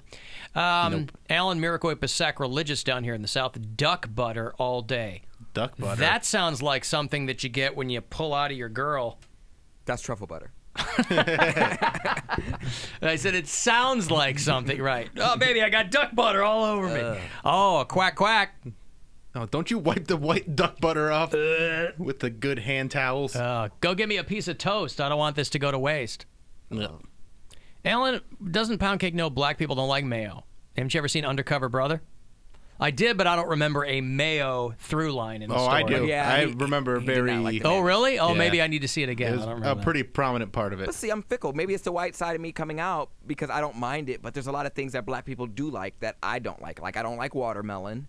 I can't stand a watermelon. I don't like chitlins. I don't like any of that stuff. See, I love all that stuff. No, I don't like greens. I'm blacker than you. What are you talking about? Yeah, I haven't eaten greens since my grandmother passed, so no. There's a lot of soul food. Is that coincidental, or you just said, from this day forward, I will no longer eat greens, grandmother? No, I think in your honor. I just liked it because she probably made it, and then after that... But I think greens mostly like spices and like hunks of ham. She put, like, depends on who. Bacon it depends on who makes them. There's some good greens. My family weren't that big into seasoning, so we just have greens. Time for greens. Yeah. Okay, great. White people bland food. Yeah, that's why I don't. In the Black Jeopardy sketch, her potato salad is very bland, maybe a little salted. Right. Very funny. Yeah, well, whatever. Alan, why does Poundcake always say that they were poor? It sounds like he had it better than most people did. Is that true? Yeah, I'm sure we did have better than a lot of people, but not most people. You were lower middle class, probably. You said your mom always got you guys stuff. Yes, and I always say that with, I don't know how she did it, because she was a single mom raising 2 kids. Yes, she had child support from my father, but mostly, I mean, we were not rich by any means. She got us most of what we wanted, and everything that we needed. Modeling this person saying that you were rich. And I think she. But I'm yeah, saying, but you just weren't poor. I think no, we were poor. I thought you said you didn't get any money from your dad. What do you mean? I thought you always said you didn't get any money from your dad. No, he paid child support. Oh, I see. But like anything extra, no. But child support's a pretty significant amount of money. It can be. Just ask my ex-wife. It depends. But I mean, I think my mom would sacrifice Bill sometimes to make us happy. Like she would sacrifice Bill. Bill. She's only known him for a couple. I think she would. Like, if Poundcake's mom and you were in a mine, Bill, she would sacrifice you in a second. Well, I would happily sacrifice She myself would eat for you. her. Yep, she'd fry you up, put a ham hock in there, and go to town. She did what she could. I think she did a great job, and I don't think you were as poor as you lead on. Did you ever like have your heat and water shut off? That's what I'm saying. I think she to get us the extra, stuff at Christmas. I think she would sacrifice. I'm gonna prolong, this water bill or this light bill because I really wanted him to get this toy. I want to get him an Xbox, but he won't have power to use it. It wouldn't be for be long. Able to sit though. there and really stare at it. I've never been in a week without no heat or anything like that, but there's been times when our lights were turned off, or we never had like an eviction notice, but there's been times where like our utilities would get cut off, we would be without cable or It sounds like she was just bad at managing the money. Well, yeah, that's for sure. Okay, but yeah, that's for sure. Different than poor. Yeah. No, it's not. That's broke. Yes, being bad with money is different than being poor. Yeah. Being poor is having no money.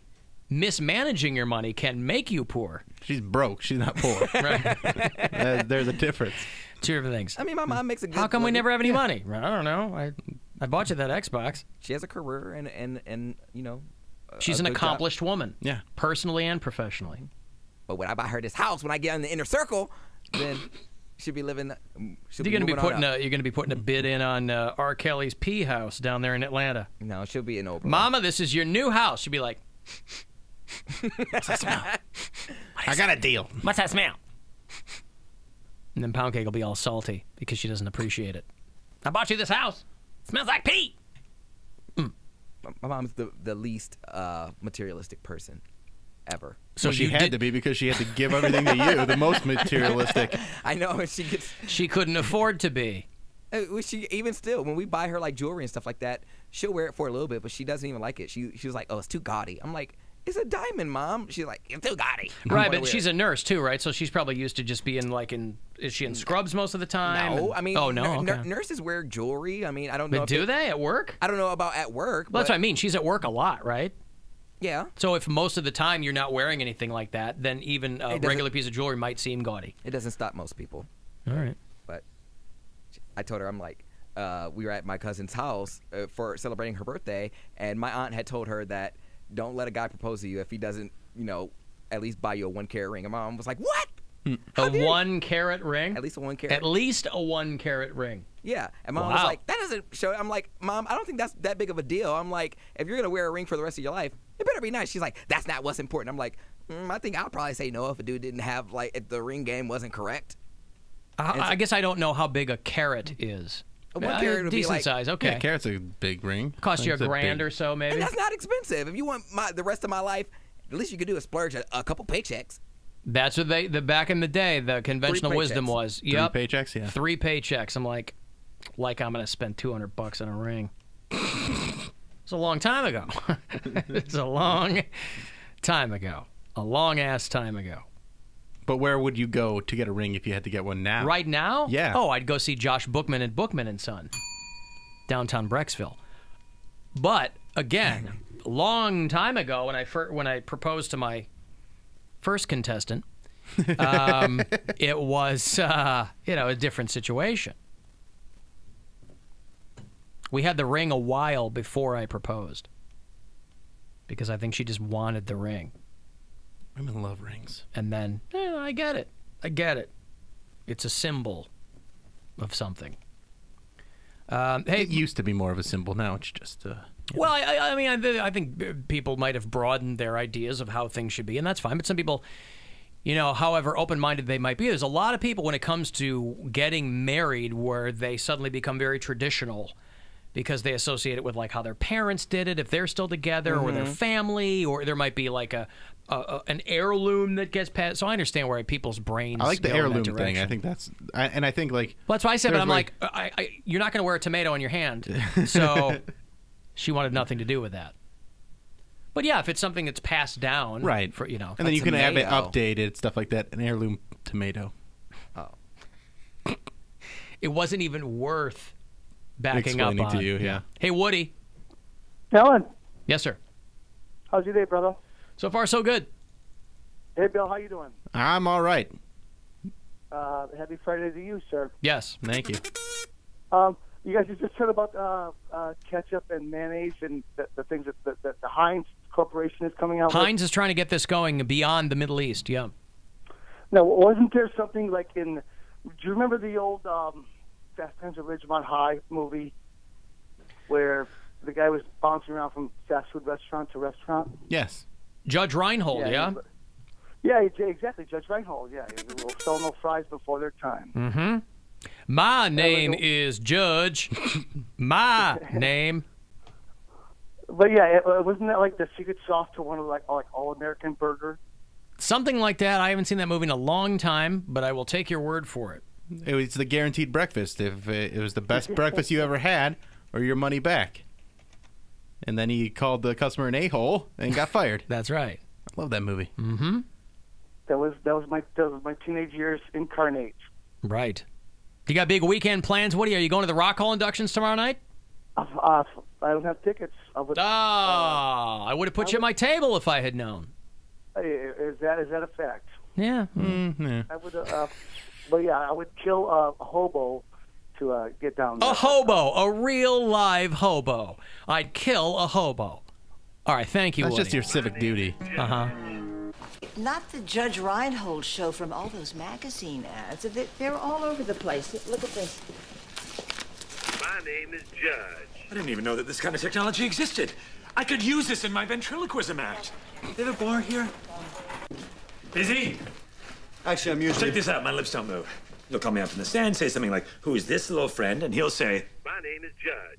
Whose name is Judge? My name is... Okay. That's a silly name. That's enough. Judge. My name... Yes, I am judging your name. Get him silly. Damn, that show was so good. It am silly. Oh, I hope the new season's good. Because that fourth me season too. was... Buh. Me too. I tried to enjoy it, but it was just not good. It was rough. Mm-hmm. Okay, let me take a break here. Again, congratulations again. We were talking about the Rock Hall to John Holen out in East Lake, who will be there tomorrow night. He got our pair of tickets for the sold-out Rock Hall inductions. Can you do some stories tomorrow? Some Instagram stories while you're there? Yeah, sure. Please. I'll do some Instagram stories. Because we're not going to be there. Yeah. I was not invited. I have other plans. Tell us some inside stuff. I'll tell you some. I'll put you in the inner circle, He wants to be Poundcake. pervy to all the details. I know he does. All right, I will have one more trio of tickets here for you for Friday the 13th. I'll get you a pair of tickets for the Rob Zombie, Marilyn Manson show, Avenged Sevenfold and Prophets of Rage, Ozzy, the MMS 50th birthday concert, all those at Blossom this summer and fall. We'll hand that off before we get out of here for your Tribe pregame coming up at 6:37. It's the Alan Cox Show on 100.7 WMMS and everywhere you go on our free iHeartRadio app. That's it, guys. Thanks for watching today. The Tribe game coming up at 6:30.